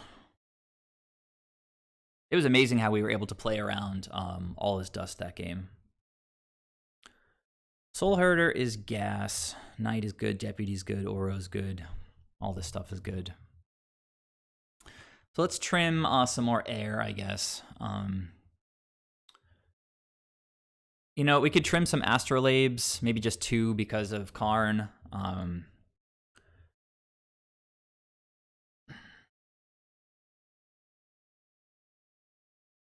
Maybe 3 because of Karn.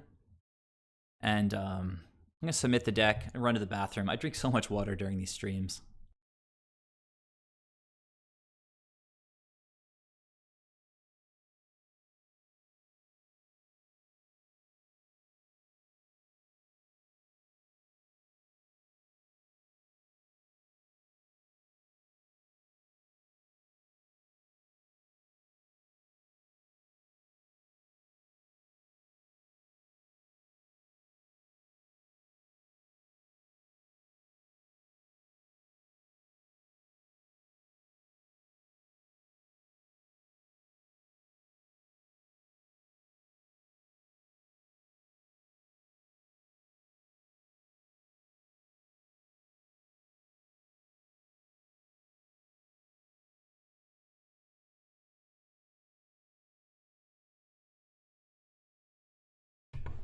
All right, back.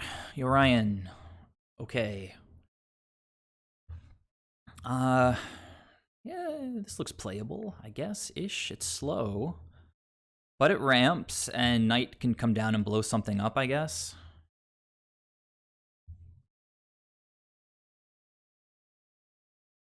Lands and spells with the 2-drop.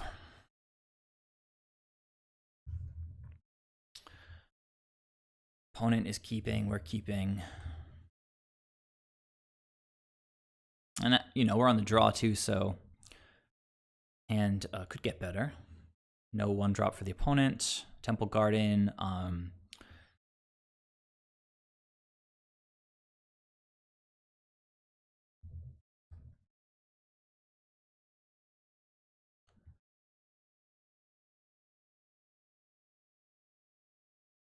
Eldrazi Tron can go like pretty aggro pretty fast. The wall should hopefully slow this thing down.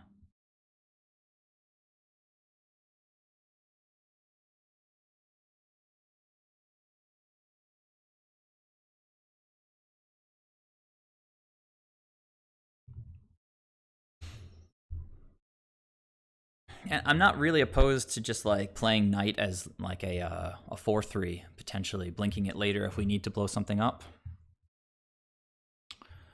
Opponent probably with a Thought Knot here. I mean, they could also just play, okay, well, Relic is something, but it doesn't really affect us right now. If they tap out, I can blow Relic up. Yeah, easy block. Maybe they spatial contortion it now or something like that. Nope. I gotta stop drawing lands. So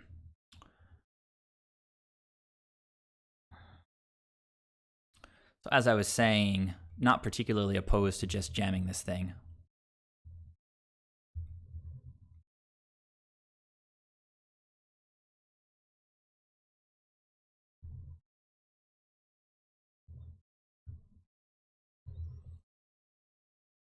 All right, so we have Ephemerate up if we need it.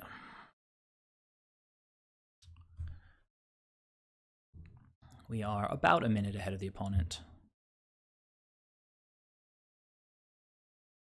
Blast Zone.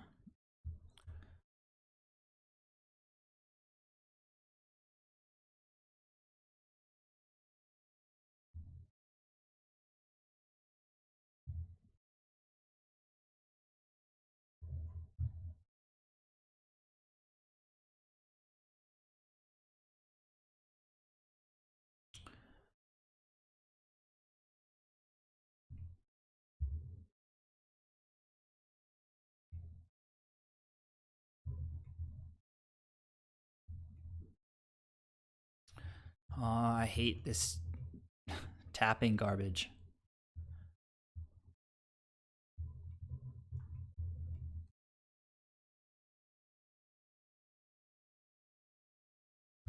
Lavinia doing her job. Opponent could untap and play all his dust. And they're getting closer to equalizing on time.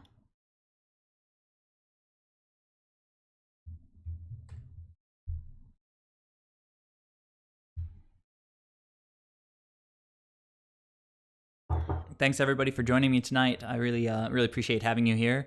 I guess they're dismembering. That's rough. Okay. Well, we do have Eternal Witnesses in the deck.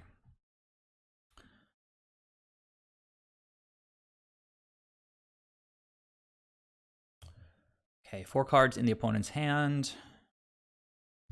5 Eldrazi mana, 7 Eldrazi mana. All this dust to wipe the Chalice on 1 is dirty, but we still have Urian here, and Cord is pretty sick, actually. So I think we'll just play Urian. Seems good to me. Should play this out for damage.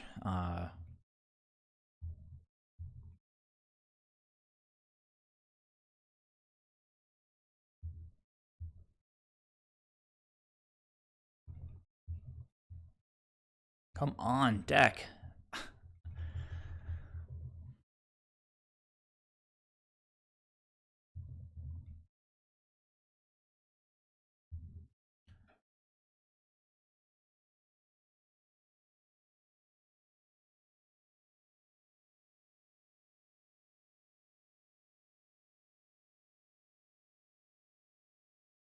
So opponent might have another Dismember in hand, but they're running low on life.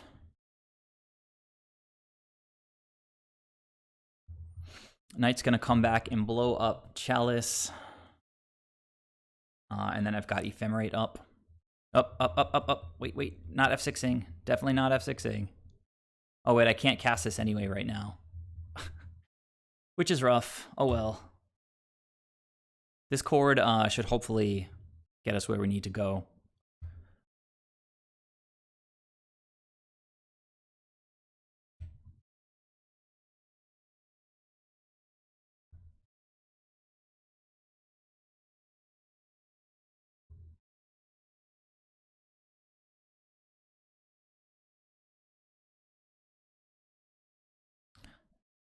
Got Cord for 1. Probably not going to do that. I could Cord for... probably not Uro since the Relic is still on the board. But like Soul Herder... Opponent drawn lands. Looks pretty good for us. Probably not even going to use any of these Ephemerates yet. We want to use them on like nice effects that we can get from cards that we can draw here. Still ahead on time. There we go. So here, I feel like I could just main phase this. Don't have Death Touch online yet. But flying damage is pretty awesome, and now we can... there's Death Touch. 1, 2, 3, 4, 5, 6, 7. We could get pretty much anything we want, which I think might just be Venser and just like... just bounce everything that they have on their board. Although Cording for Ewit would be good, but without the Relic, I guess. The Relic is kind of a pain here. Going big. Going big. Walking Ballista X3. So yeah, just Cord for Venser, I guess, right?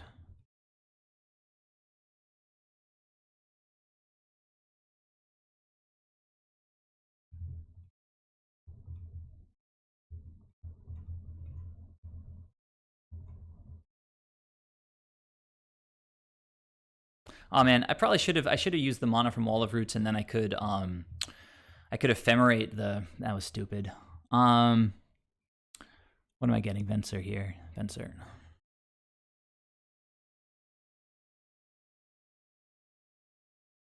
So opponent has 1 card in their hand at this point. If we start bouncing stuff... Okay, they're tapped out now, so I can ephemerate and blow up that Relic. Kind of like that.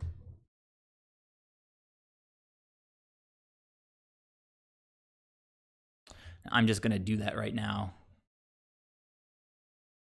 We've got another relic, another ephemerate up for Venser. We know that the opponent has walking ballista in hand. Gonna play Uro.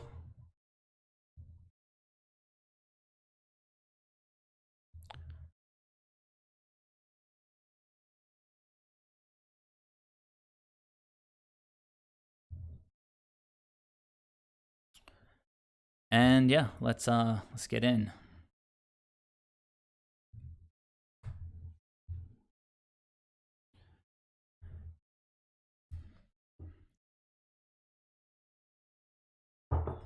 Blast Zone for 2. A little bit annoying. Not the end of the world. Opponent tapping out again for walking ballista. 1, 2. They don't have Tron. They just have 3 lands here. I think I'm fine just ephemerating Venser again. They could blow the. They can't currently blow up the blast zone, right? They need 3 mana for that. If they're dismembering him, I think that's okay. Spatial Contortion. It's actually pretty good for the opponent, isn't it? But we've got Uro, and if they start killing stuff, we just play Uro.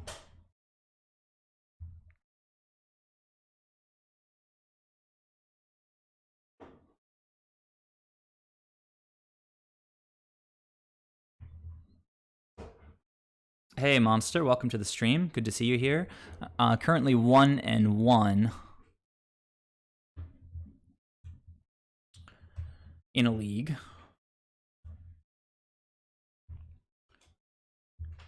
I'd rather keep the Ice Fang around for the time being, so I'll just target that thing. Walking Ballista will kill my Knight of Autumn. Ephemerate will stay exiled, which is kind of a bummer. You know what? I should have probably targeted the Wall of Roots, but it doesn't matter in the end. I can just escape Uro anyway.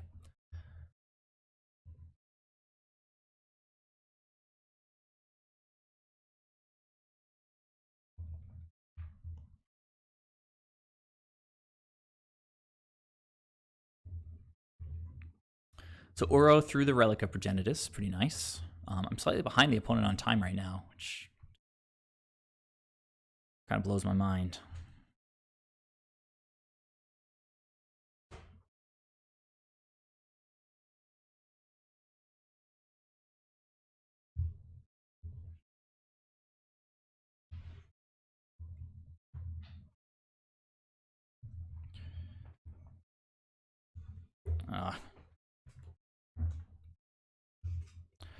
Should have waited until after I attacked to play Soul Herder. It's kind of dumb, but it's like they'll probably kill Soul Herder instead of Ice Fang. But opponent is literally empty-handed here. Clearly, as a Tron deck, they have a lot of nice top decks. But I've got Uro on the board and Soul Herder, and there we go. Well, I mean, that's sort of fine. Whatever. I like keeping the Ice Fang around. And I don't really see much value in keeping the Wall of Roots in hand at this point. Oh, actually, I think I already used this, right? So I have to pass. Just saying, like, if they all is dust, I want more stuff in the graveyard. Another relic. Yucky. Opponent should probably crack that right now. Like, what are they waiting for? You need to draw cards, opponent. You're just going to die. That was a good one.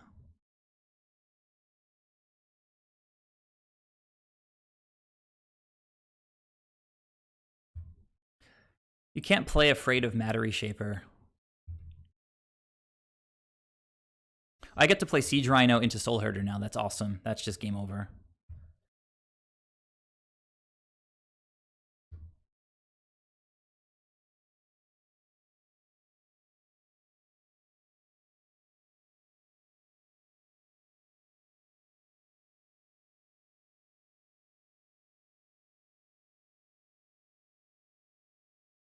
We know they have a Karn in hand. That's what Matter Reshaper revealed. Siege Rhino just ends games when he gets played. It's awesome. And Soul Herder hasn't been a slouch either, now that I'm back on 4 Soul Herders.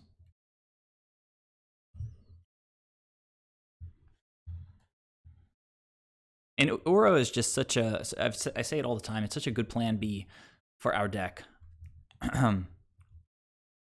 Like, are you Blast Zone? Are they trying to draw maybe for a Dismember? But they can't cast Dismember, so, I mean, they could Spatial Contortion the Soul Herder. But yeah, I got my trigger, so it's already over.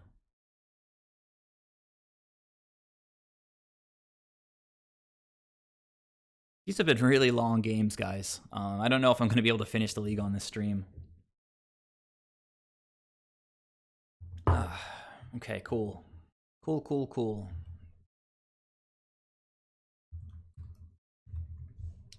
Okay, David DePanda has 2 trophies, so a lot of trophies between my opponents already this evening.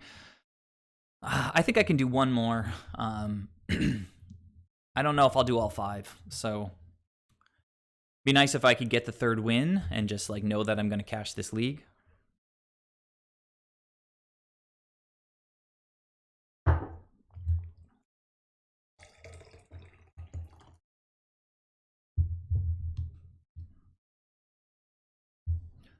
Siege Rhino is so often just like the best top deck.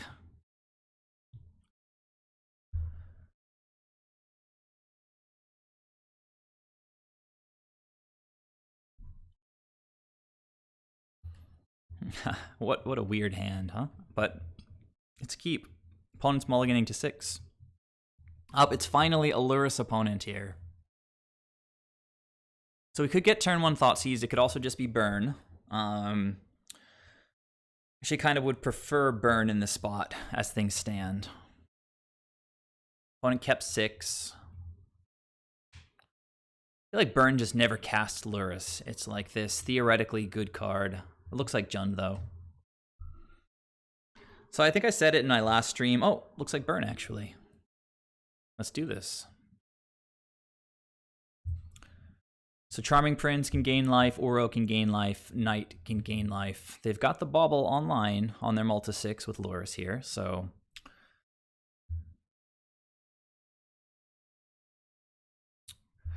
Just looking for life gain. If we get Uro, we should be able to stabilize super quick.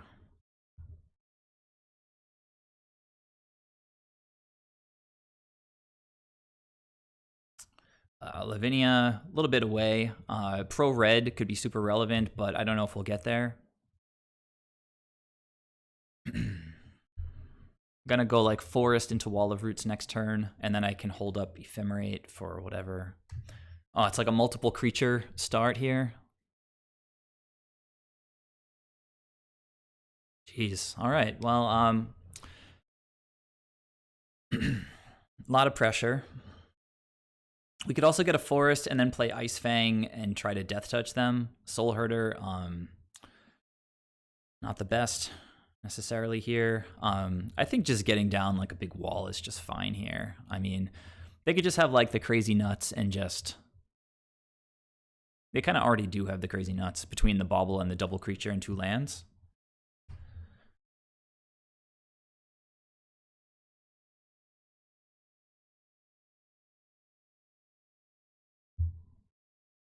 I think the best we can hope for here is that they're just holding lands. A second Bauble, why not? We can Ephemerate the Wall of Roots if they try to kill it, and then we can Flashing Coatl on our upkeep to catch the rebound. Opponent not playing a land. Uro.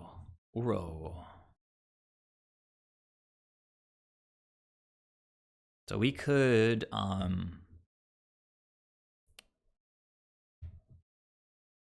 don't kill me, opponent. Don't kill me.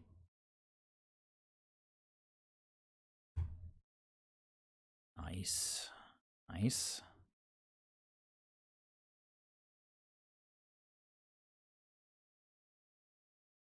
Don't Skullcrack me, opponent. You cannot main deck the Skullcrack. Impossible. What?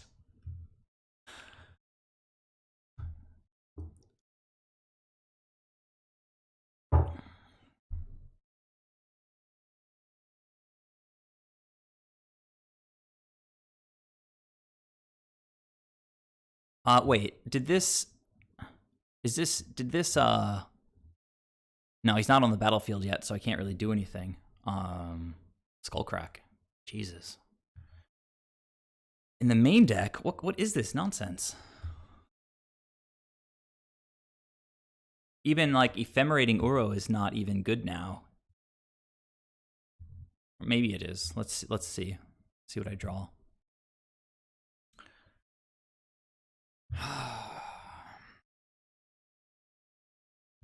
Yeah, but I don't know if Uro is everywhere, honestly. Like,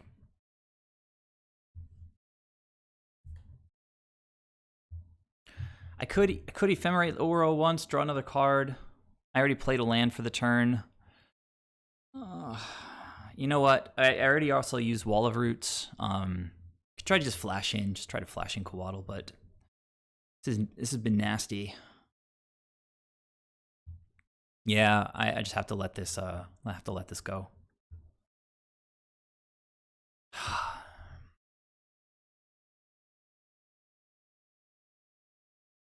I've played against tons of Burn and Prowess, and I haven't seen a single main deck Skullcrack. So now to finish off the perfect game here, they have to have Searing Blaze in hand.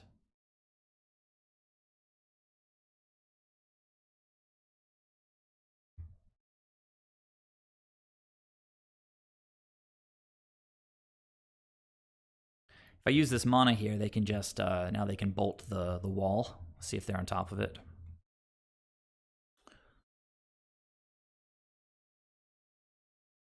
Opponent just perfect, like 2 lands, 2 creatures, 2 baubles. The Skullcrack against the life gain. Really, really nuts.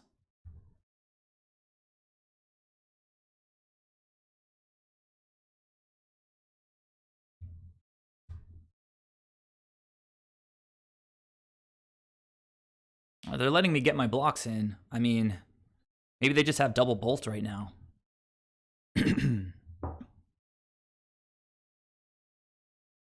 What if you have double bolt and I'm tapped out? I don't know. Like, well, I guess I wasn't tapped out until just then.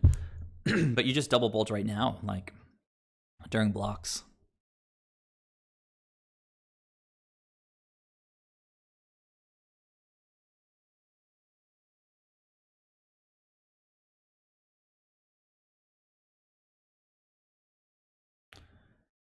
Fetches put us to, I guess I can just get Uro back with Eternal Witness. Ugh. Lightning Helix. Sure.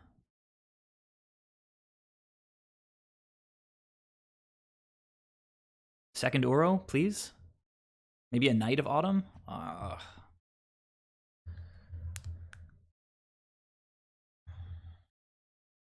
Yeah, I think we're dead.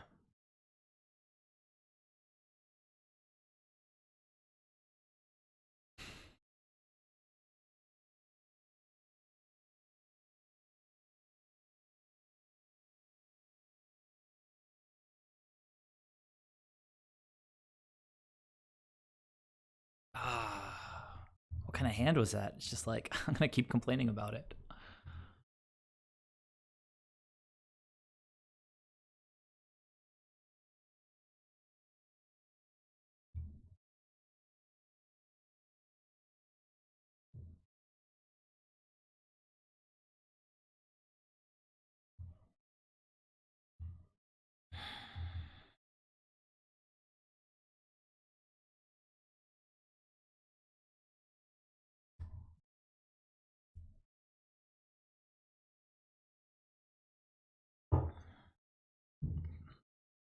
Three cards in hand.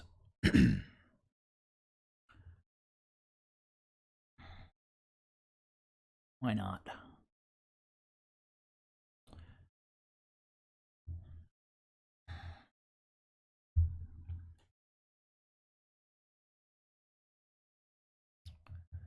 Skullcrack.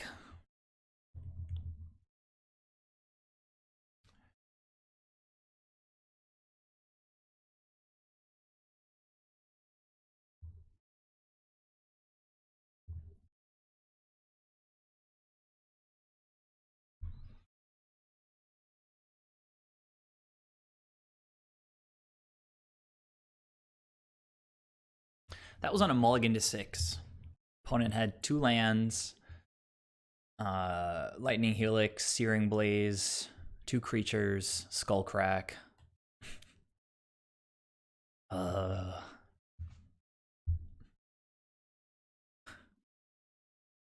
think I don't know. Like Lavinia is a nice top end against burn if things slow down. Like Venser's kind of dumb. I think Deputy's bad in lightning bolt matchups, and also they just don't have a lot of permanents to target. Soul Herder dies easily, but it draws burn, so I think I'll keep it in.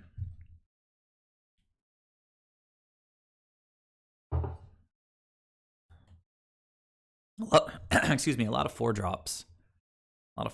So I think I can trim Restoration Angel.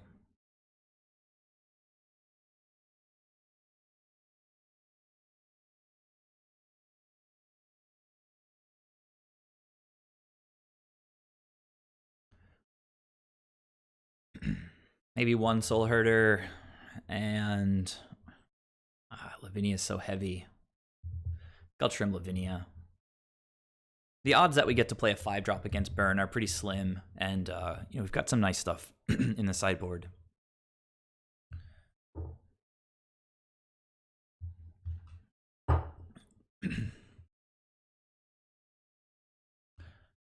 Equal on time with the burn opponent, so pretty proud of myself with the clock this evening. Why can't I have 1 land deck? Just give me 1 like Vista or something. What a painful hand. This is like the nuts if we just had 1 land. All right, well, this is sort of okay, actually.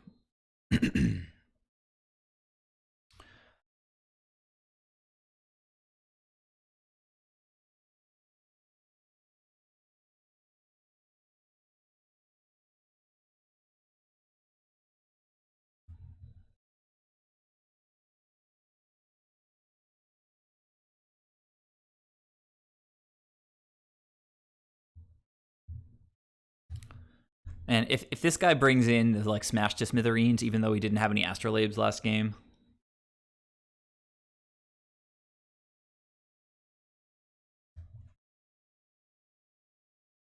The birds. So funny with the timing. Like, I could have gone, like, turn 2 Knight. But now they're going to have Skullcrack up for the rest of the game.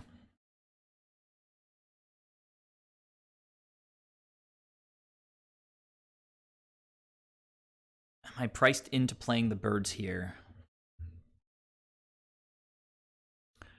I think I'd rather just potentially draw into lands.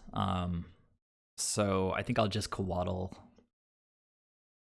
Kind of need the birds. I'm going to play the birds. Yep, birds it is. If they play like Eidolon, we can just Thin Ice it. Searing Blaze on the birds would be obnoxious, but it taps him out of Skullcrack, and if I draw land, I can play Knight of Autumn. Whatever, opponent. So now they have no creatures when I have the removal. Land. Any land. Not Siege Rhino.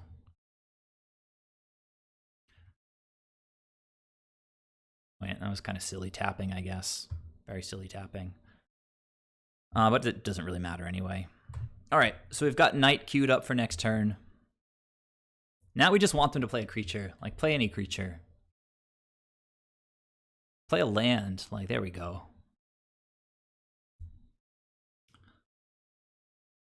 Don't care about that. That's a dead card. Love to see it.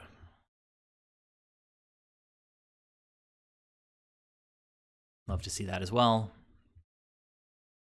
Tap. Yes. Yes. No Skullcrack.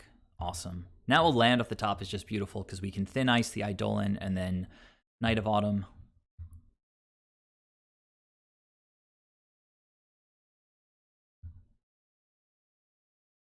I don't really want another Thin Ice, and I'm going to crack this anyway to get Death Touch online. So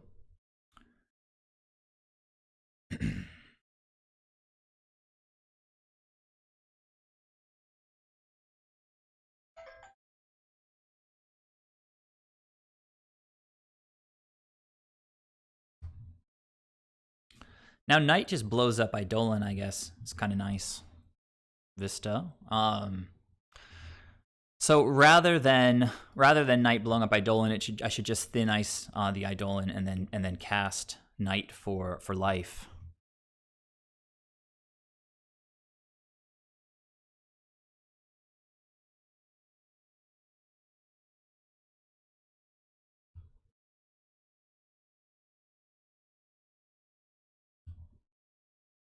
Opponent does have the relic down, stopping Oro shenanigans, stopping Eternal Witness from being very good. But I'm super happy to be able to get this Knight of Autumn off here.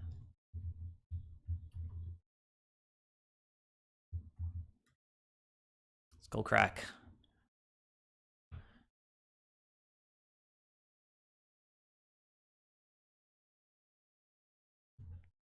All right, sweet. Sweet, sweet, sweet. And that Siege Rhino was amazing. So, the deck helping us out here. If we draw land, we can just play Orion if we want to.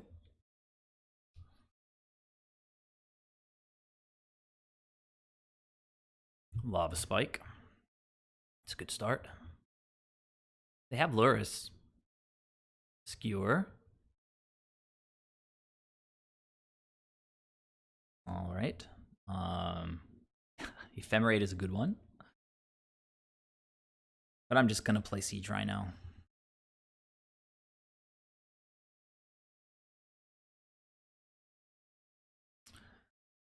Unless they try to path this thing, in which case I would just play Ephemerate.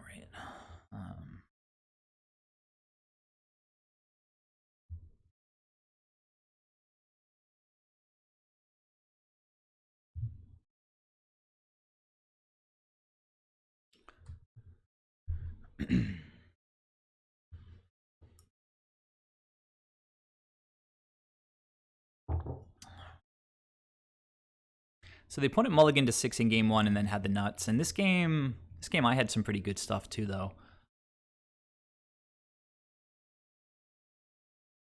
Okay, get that lightning bolt in there. Opponent empty-handed. They can play Luris.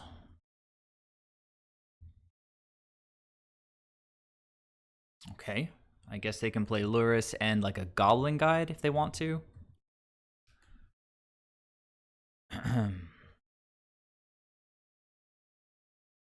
But attack with Siege Rhino, Ephemerate Siege Rhino, catch the rebound on Siege Rhino.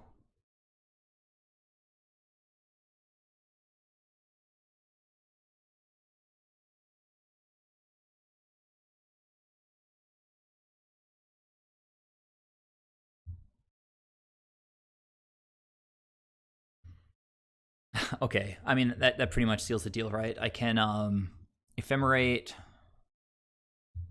Let's see, if I attack, they gain some life.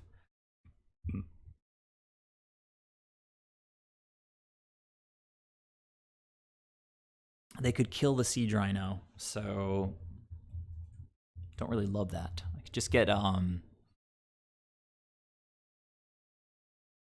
think I just passed the turn here, and then this is tricky actually. I think I'll just rib one of these Ephemerates right now.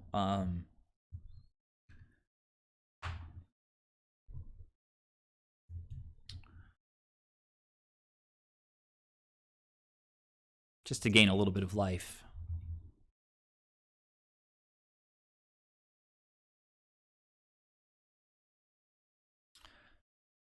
And we'll see what they do next turn. Like, if they try to recast, like, Eidolon, then I'll Ephemerate again in response.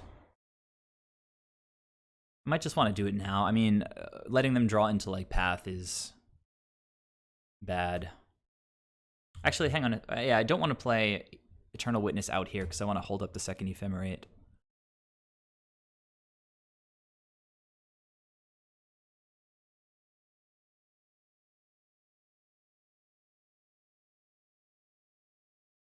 Oh, they don't have an Eidolon in the graveyard. The Eidolon is under the thin ice.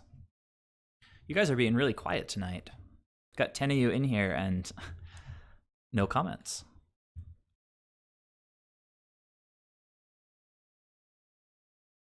easy block. Opponent desperation mode.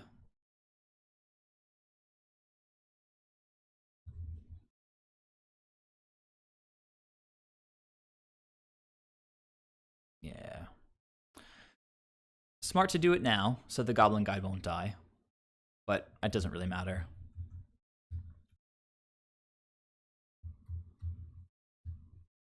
All right.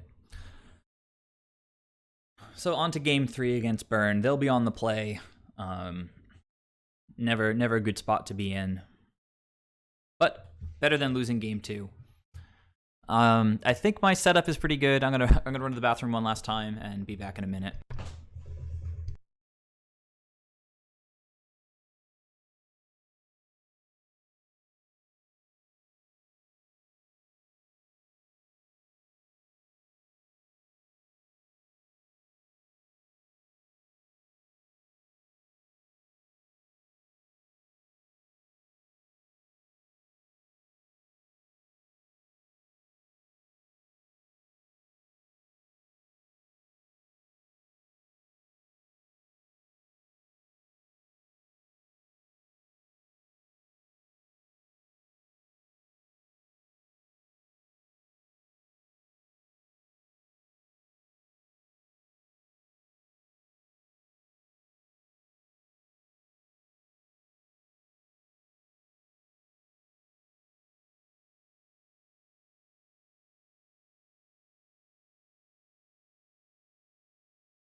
That makes sense, Kale. You're playing another game.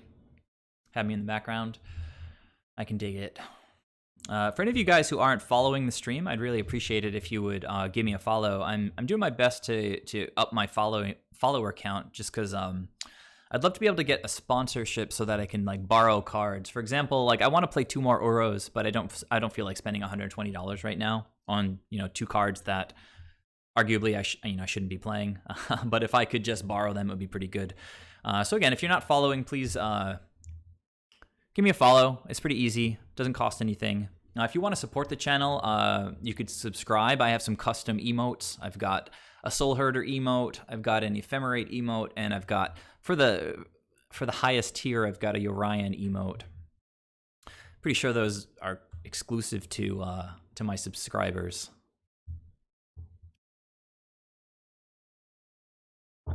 All right, this is quite decent, I think. Quite decent. Opponent's mulliganing as well, guys. We might have a chance here. Might have a chance. Love to rip a land off the top.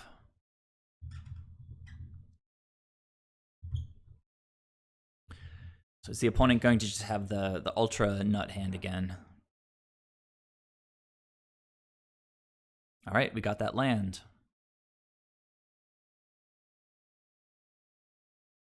So, Chord of Calling.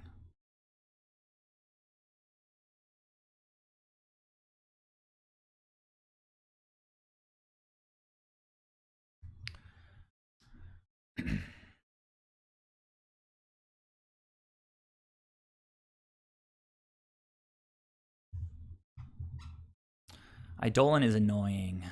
Really annoying. And ice is an answer to it. So I think I just do that. I'm going to play Wall of Roots and then Thin Ice.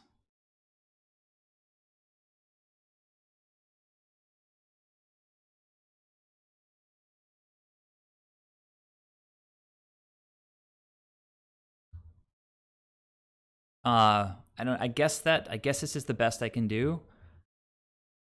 Even though I'm taking 4 damage, it's pretty nasty. All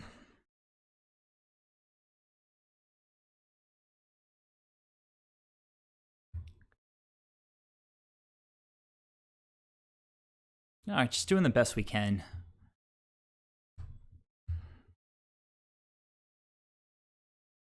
We got rid of their biggest threat. We've got defense against, their aggro here. They are on a Malta 6. We've got an Uro coming. If they tap out at all this turn, we're going to get to gain some life. Starting things off with Bauble.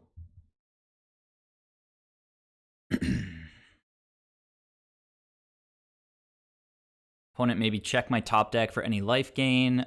Maybe see that it's clear. They did target me. Okay.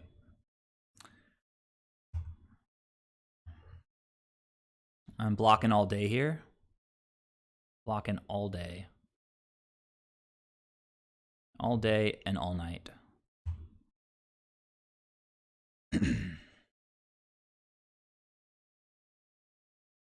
Play a spell, opponent. Play another Eidolon. Come on. Nice. Nice. I get to Ephemerate Uro here. And then we've got Chord of Calling coming close. Opponent missed. Oh my god. All right, well, let's see how this goes.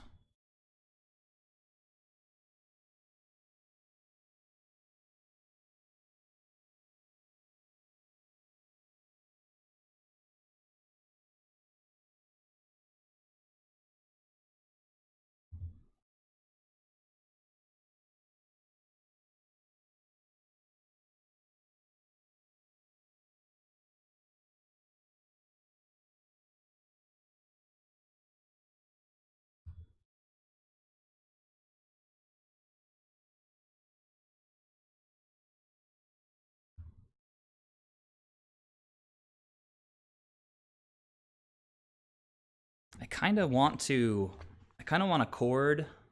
I already used my mana here though. Chord for something to deal with Eidolon like Knight. I've never used chord I've never used Uro like while his sack ability is on the stack. 1, 2, 3, 4. I can go get like a Burrington right now. But then I'm not ephemerating.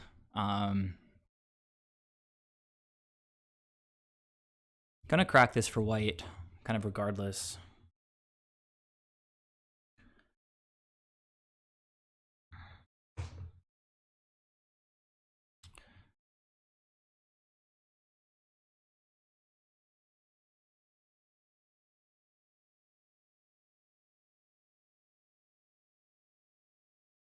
I don't love ephemerating here because it's just gonna tax me on the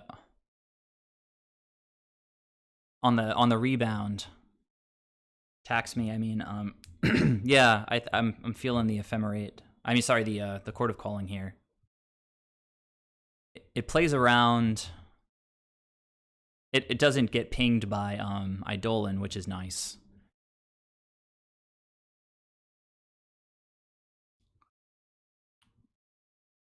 All right, and we're pretty close to being able to.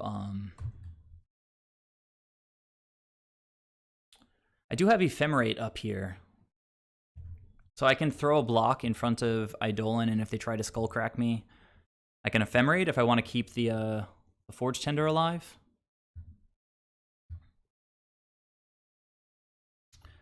Could also just Ephemerate the wall and block, but again, I don't love getting taxed by this Eidolon. Could just cast Urian next turn. Seems pretty decent-ish.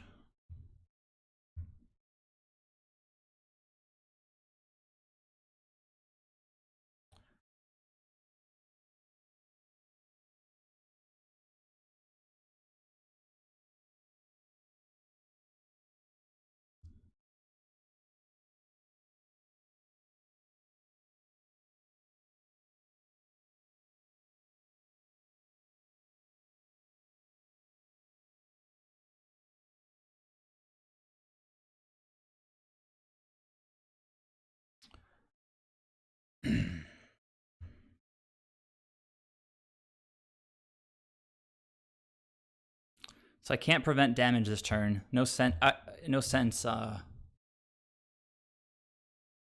sacking the Burrington this turn.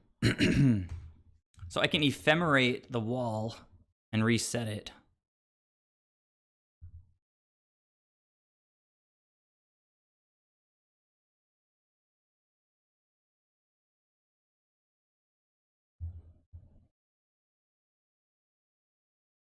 Fetch off the top would be great.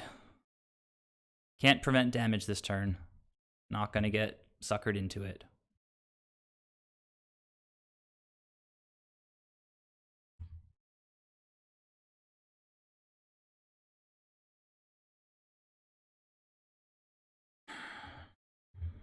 Kind of have to go down to 1 here. 1 life.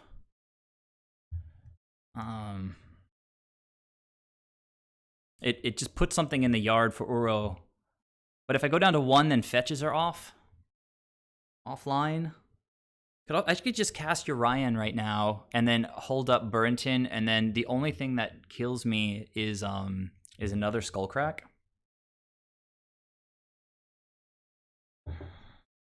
And I'll have Ephemerate up again, but I can't cast anything into Eidolon. Even Uro. So I'd need a chord basically off the top.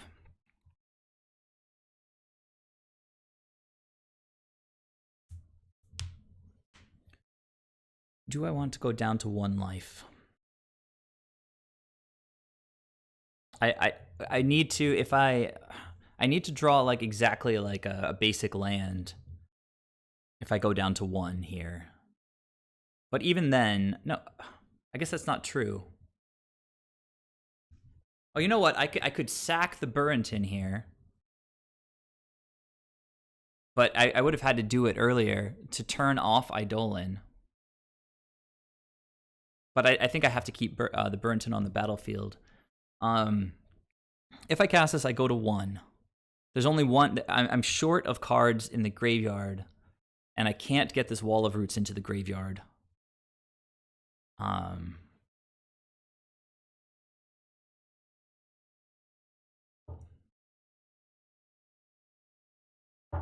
So if I go to 1, I get a fetch. I draw a fetch. It doesn't really help me.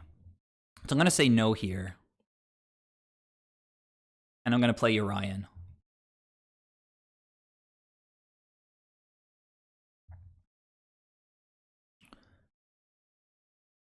Okay, well, that is a fetch.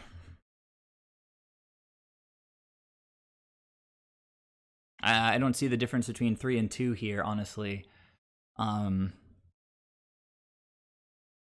But there's no reason to crack it yet. I might as well attack.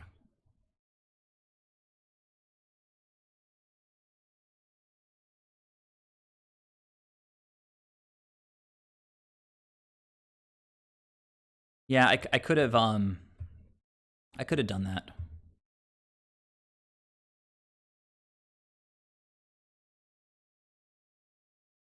No, but Uro would kill me because I would be at 1 life, right?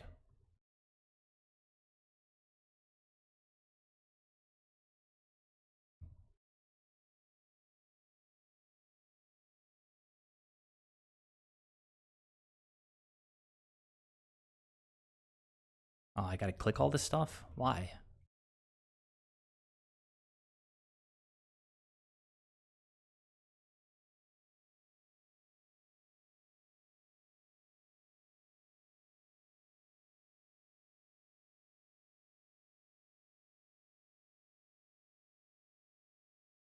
Ah, I forgot to blink Astrolabe.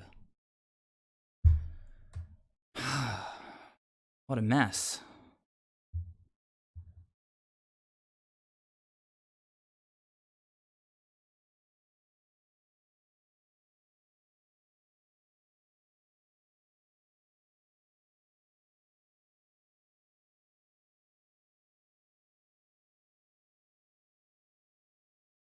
All right. Well, I don't think there's anything we could do about that anyway, guys.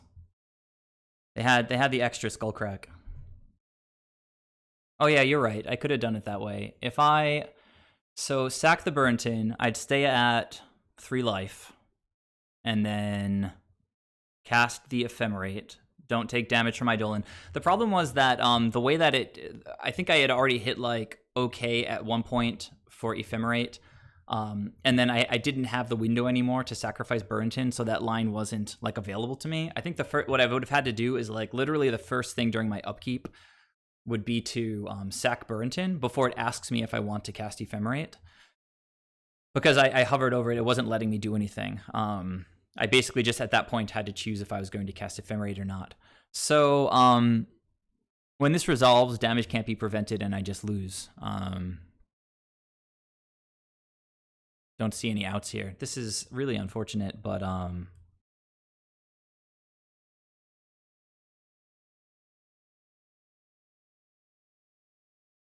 yeah, that would have been interesting, blinking ice.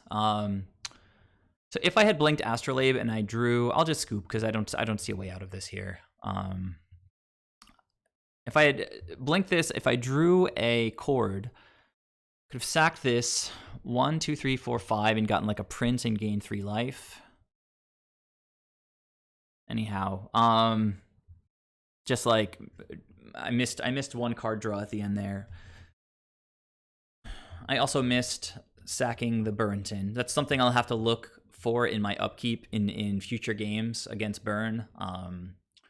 When I'm at low life, I mean, it's a pretty niche situation, but I did pause and think about the line. It's just that because I had, I think, advanced like one OK click, I no longer could take any action except like Ephemerate had either had started its thing.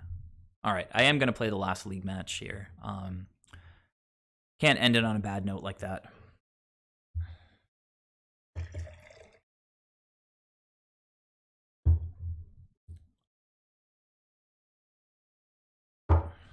Yeah, that's a nice line, Faust. I wish I had seen it like a moment earlier than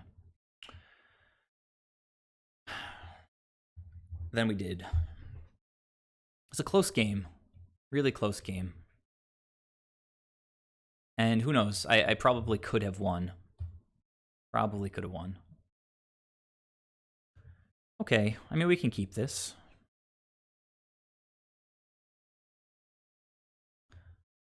So we're even 2-2 right now. Could be playing against any kind of opponent. This is another burn opponent.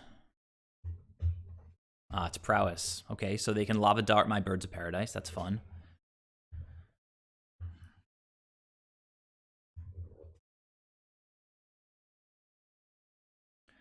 I don't know if you're being facetious or not.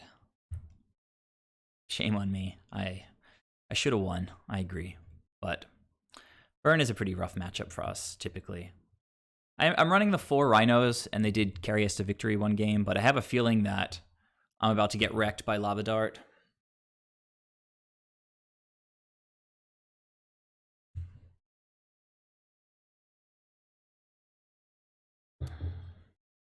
Or even just Lightning Bolt on Birds of Paradise at this point is just fine. Looking at their top deck. 2 baubles already. Oh, every time. Like, they never don't have that card in hand.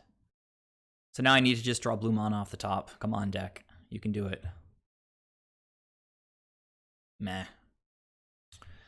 Alright, well, I mean, it's a slow way to get, I guess, to Eternal Witness.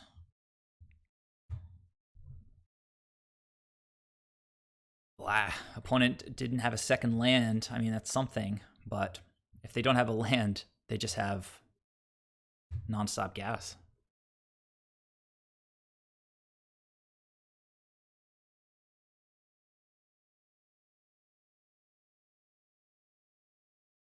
I can go like Hierarch, Ephemerate to save Hierarch. Seems decent, actually. Got double Ephemerate up, if need be. That's blue mana. They don't go for the Seal of Fire. Interesting. They have the Lava Dart, too, though. Yuck. So if this thing doesn't have trample by declare attackers, I can ghost block. They give me the option. I mean, I do have the double Ephemerate, but they have Lava Dart, they have double Seal of Fire now, so I can't really play around anything. I'm not. I mean, if I Ephemerate now, they just cast Seal of Fire, and then I mean they crack the other Seal of Fire. I mean, I think I kind of have to fight over this. Let's see if they remember their lava dart or if they want to even sacrifice their man. Oh, they let it go. All right, well, whatever. But we can't flash in Coatl, like, to catch the rebound, which is kind of... They're leaving the seal on the battlefield.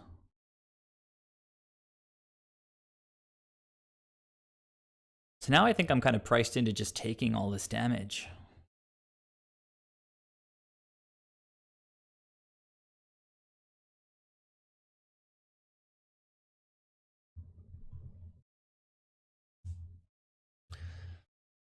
Double ephemerate just getting wasted because I can't catch the rebound. Am I ephemerating just to chump block here?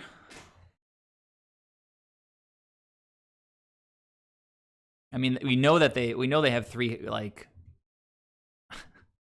cards in hand. That's just like gas. Guess I have to let this happen. Chump block, hope to draw like basic island. If I don't block, I go to 7. Play something. Play Eternal Witness and Birds of Paradise. Hope that they just have some creatures in hand. It's such a shame that, like... Oh, wait. If I don't block, I can flash in Coatl. So I'm not going to block here.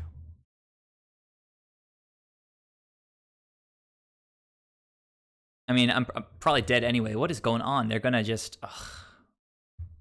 Right. Finally, the Lava Dart. You got it, opponent. So they saw that the Hierarch was important to me, and they Lava Darted it. It's been rough going these last couple matches against these red decks. Yeah, I can't take 2 off of this. I think I'm just dead anyway. I mean, I could like take 2, go to 4, play Eternal Witness into like Hierarch.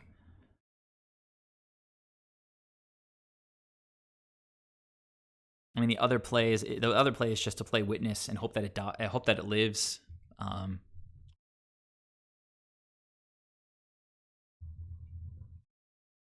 Lives to combat, and then I'll just jump. But I have a pretty strong feeling it's just gonna die. I mean, it's like the cards it's just Lava Dart, double Seal of Fire.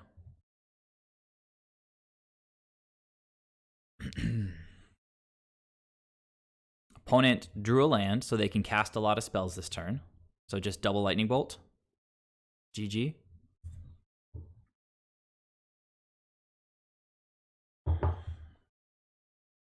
If they have double Lightning Bolt in hand, I'm gonna flip the table.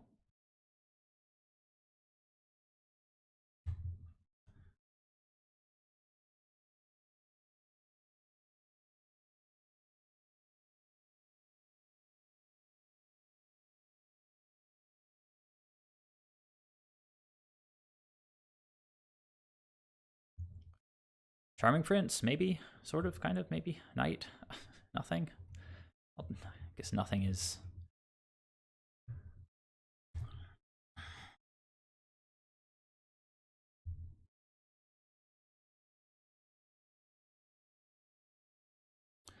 Ugh. Opponent at 20. Okay, so good game, opponent.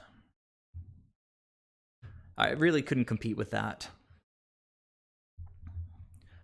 Lava Dart on my dork. Double Seal of Fire for my next dork. So bring in the same cards pretty much.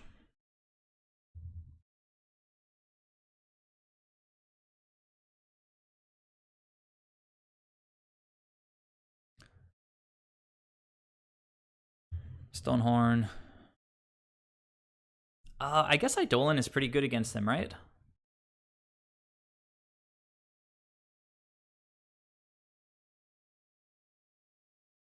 Sort of like Damping Sphere.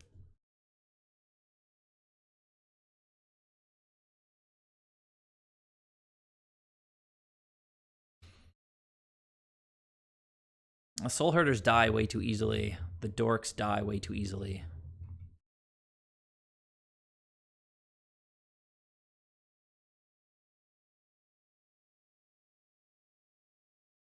I'm just gonna cut all my dorks.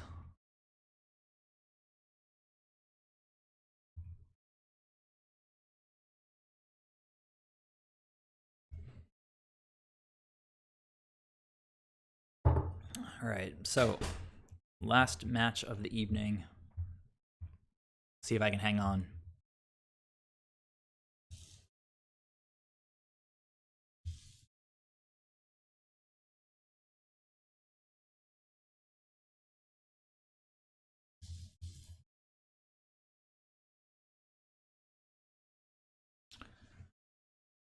Oh, man.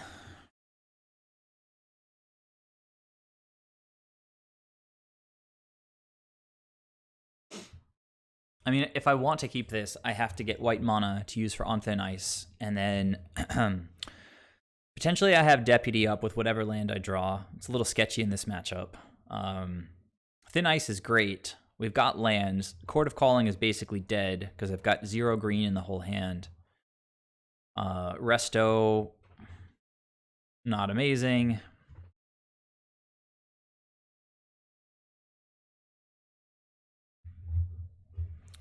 I think I have to mulligan this. I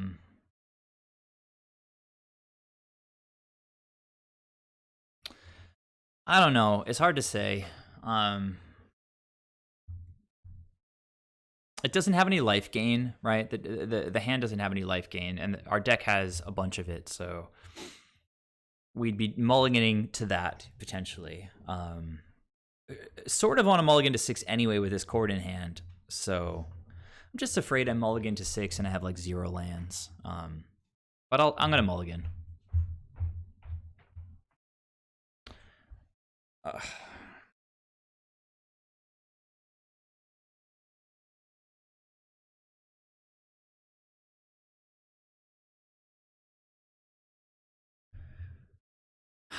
Zero lands. All right, well, let's see if we can get there. I'm gonna put Deputy on the bottom, and I'm gonna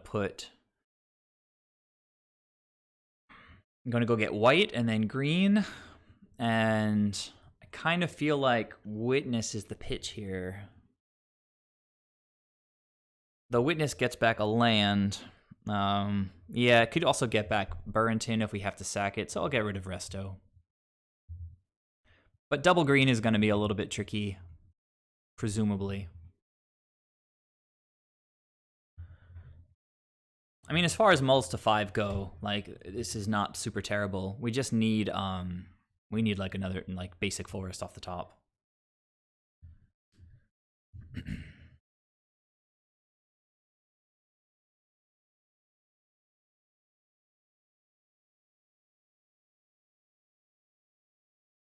I mean, this Burrington could help us out a ton, right? Potentially preventing a lot of damage. Wow.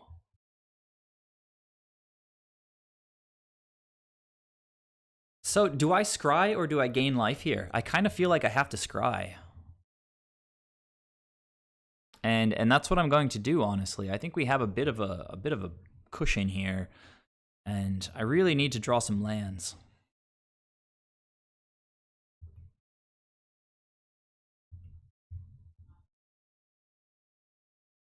Okay, Resto, peace out. Misty getting a forest. I'll play Eternal Witness, get back Prismatic Vista. No. This is going to have to get Overgrown Tomb. But then we're good to go.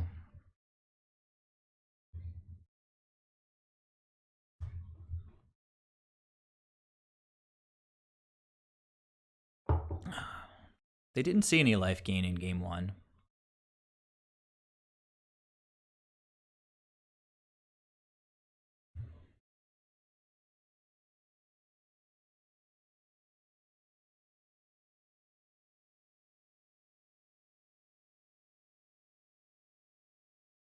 They did see Ephemerate though, so they might feel priced into like Lightning Bolt on Prince or something.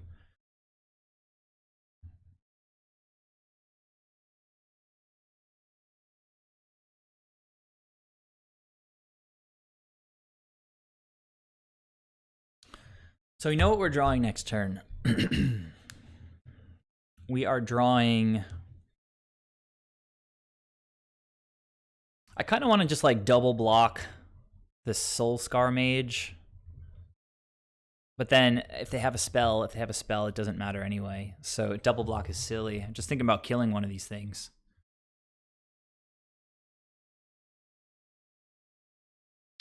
I think we're just trying to stay alive until Siege Rhino, which sort of means that like I'm in chump block mode, I think. Although potentially not in chump block mode yet. If they bolt me here, I take 6. Whatever. It's chump block mode.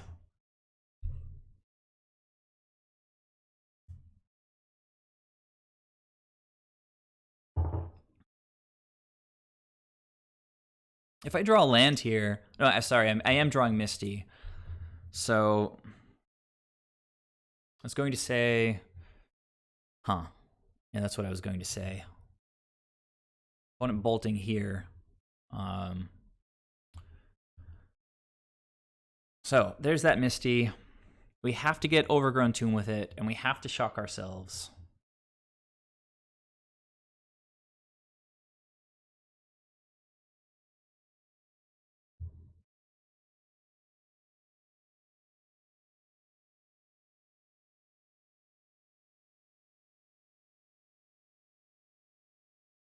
Could also just get back Charming Prince in the event, like literally any land here for Siege Rhino.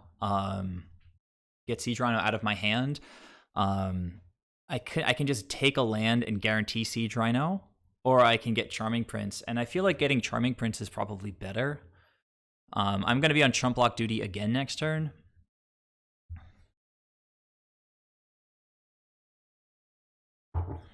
Yeah, I mean, let's go with card value here. I think I'll get Charming Prince. I guess I'm hoping to draw like a basic land. But if I don't draw a basic land, I still have a play.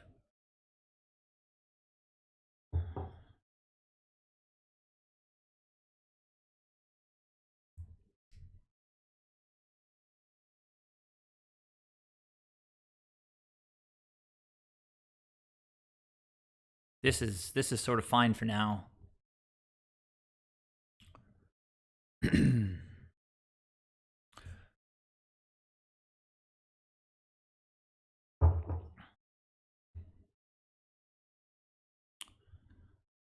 Opponent's looking at my top deck.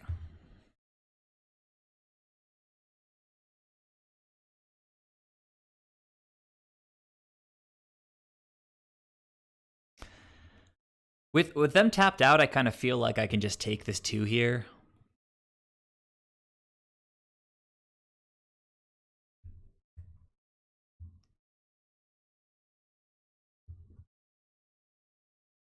All right, there we go. Got Prince as a follow-up. We've got lots of ways to blink these creatures in the deck.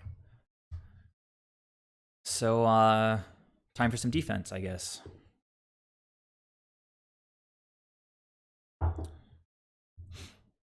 We still have Urian too, so any land off the top is just like Urian.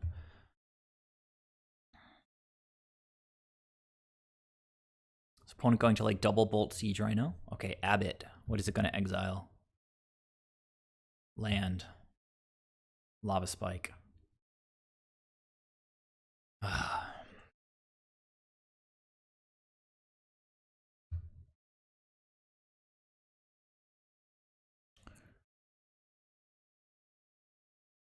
So they have played a land. I can block with Siege Rhino, and then sack Burrington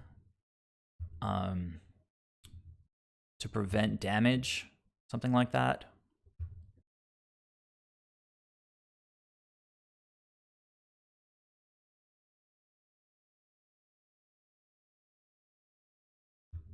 Targeting themselves here.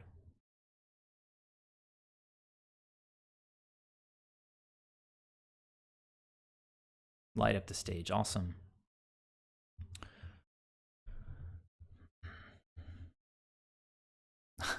2 Seal of Fires. Get out of here, opponent.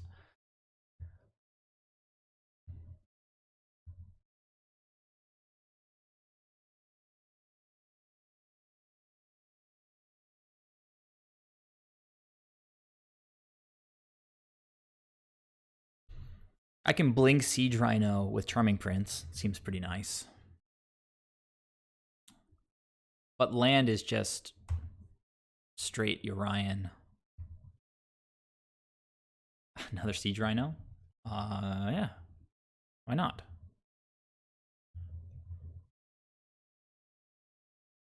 Oh.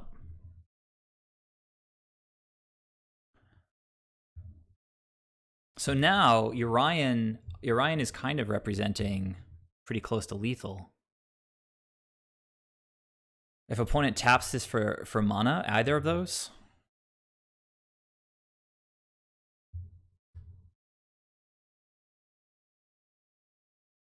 Opponent's got 6 points of damage with Seals of Fire. But we can sacrifice Burrington. It is something that we can do.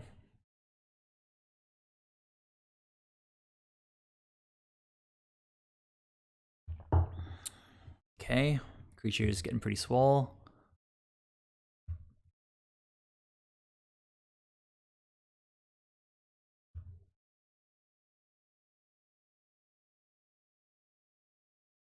They looked at their top deck.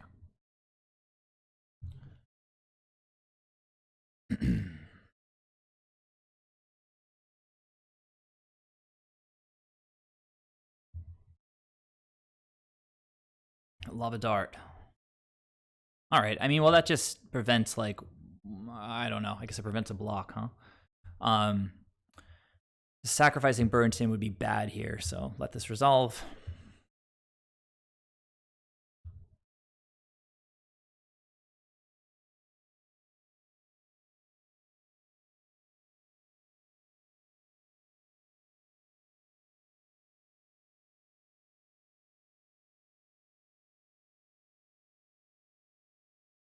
A lot of damage. Ugh.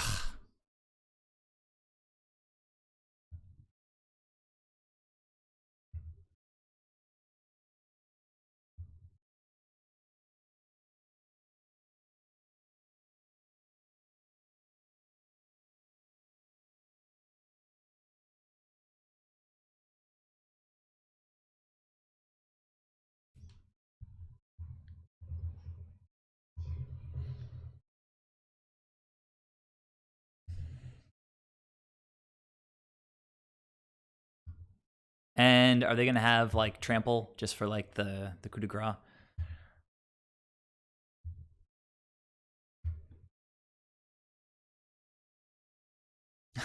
Come on, trample. Trample me. Light up the stage.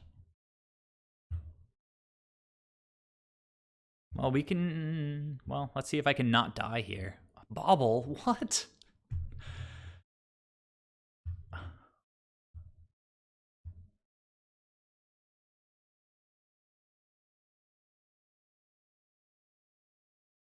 I think I'm super dead, right? Well,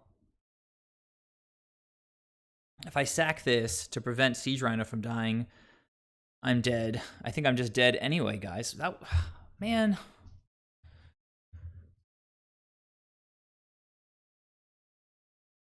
Played this game so tight. So well. On a multi-5. I'm going to draw a card after I scoop to see if we would have hit that land for Orion, and then, you know, potentially just, like, double Siege Rhino them out of the game. Oh, you know what? I don't know if I'm out of this yet. I can block and then sack to prevent some damage, I guess. But I don't know that we actually have a win condition.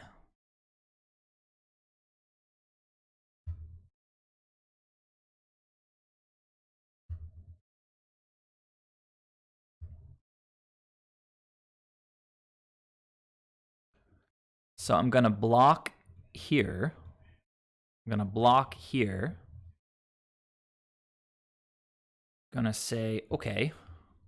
And then I'm going to sacrifice this thing. Opponent can take me to 1, I think. Siege Rhino. Yeah, I got to let that go, I guess.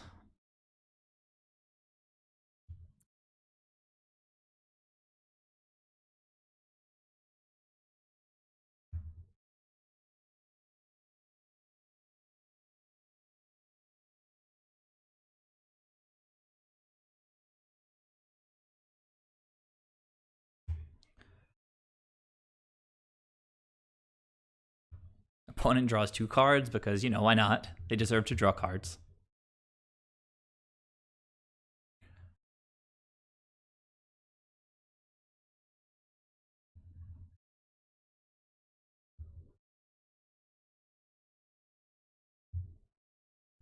Can't cast Chord yet. I don't have triple green.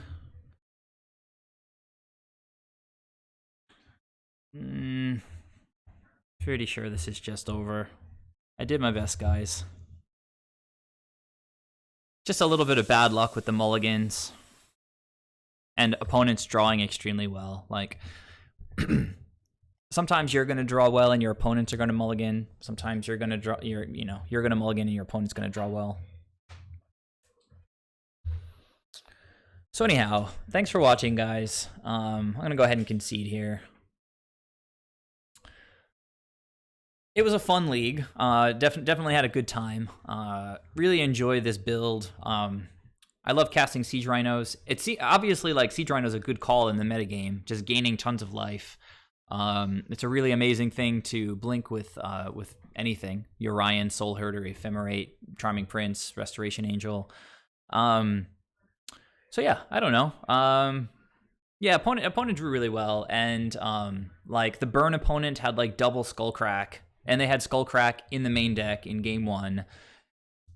So there were a bunch of things that, excuse me, a bunch of things that kind of went against us in this league. And that's just going to happen. I mean, obviously Oro seemed pretty incredible. We kind of wrecked Eldrazi-Tron. That matchup felt awesome. If things had gone slightly differently, like if the opponent had like a Bolt instead of a Skullcrack against us, like I would have gained life off of Uro in game 1, probably stabilized. So anyhow, no excuses. But except to say, I guess the deck feels good, even though like 2-3 kind of going 2-3 feels bad.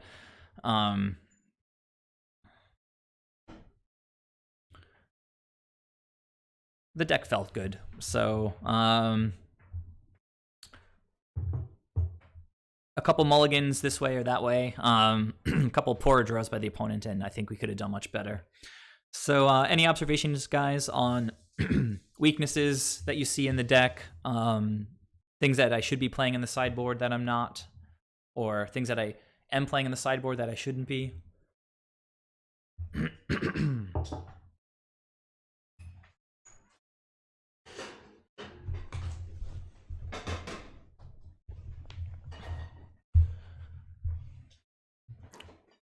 Let's see. I'm gonna check here on Twitch. Well, if you guys have any final observations,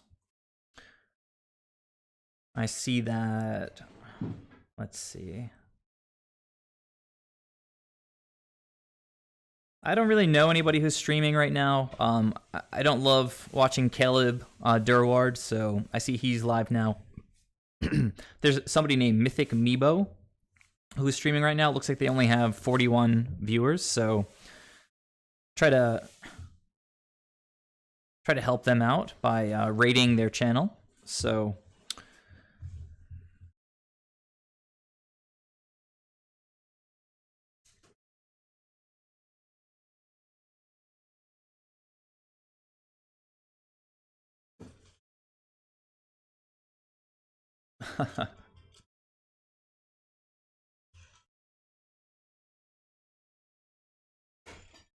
let's see. Raid, and we're going to type Mythic Meebo. All right, so again, guys, thanks so much for joining me. If you're not following already, please take a second and do that. It really helps me out. If you'd like to subscribe, I've got some custom emotes. A lot of fun. If you want to do that, support the channel. Otherwise, I'll see you guys on Wednesday for my Merfolk stream. I'll see you guys there. Bye. I'm going to send you over to this other guy now.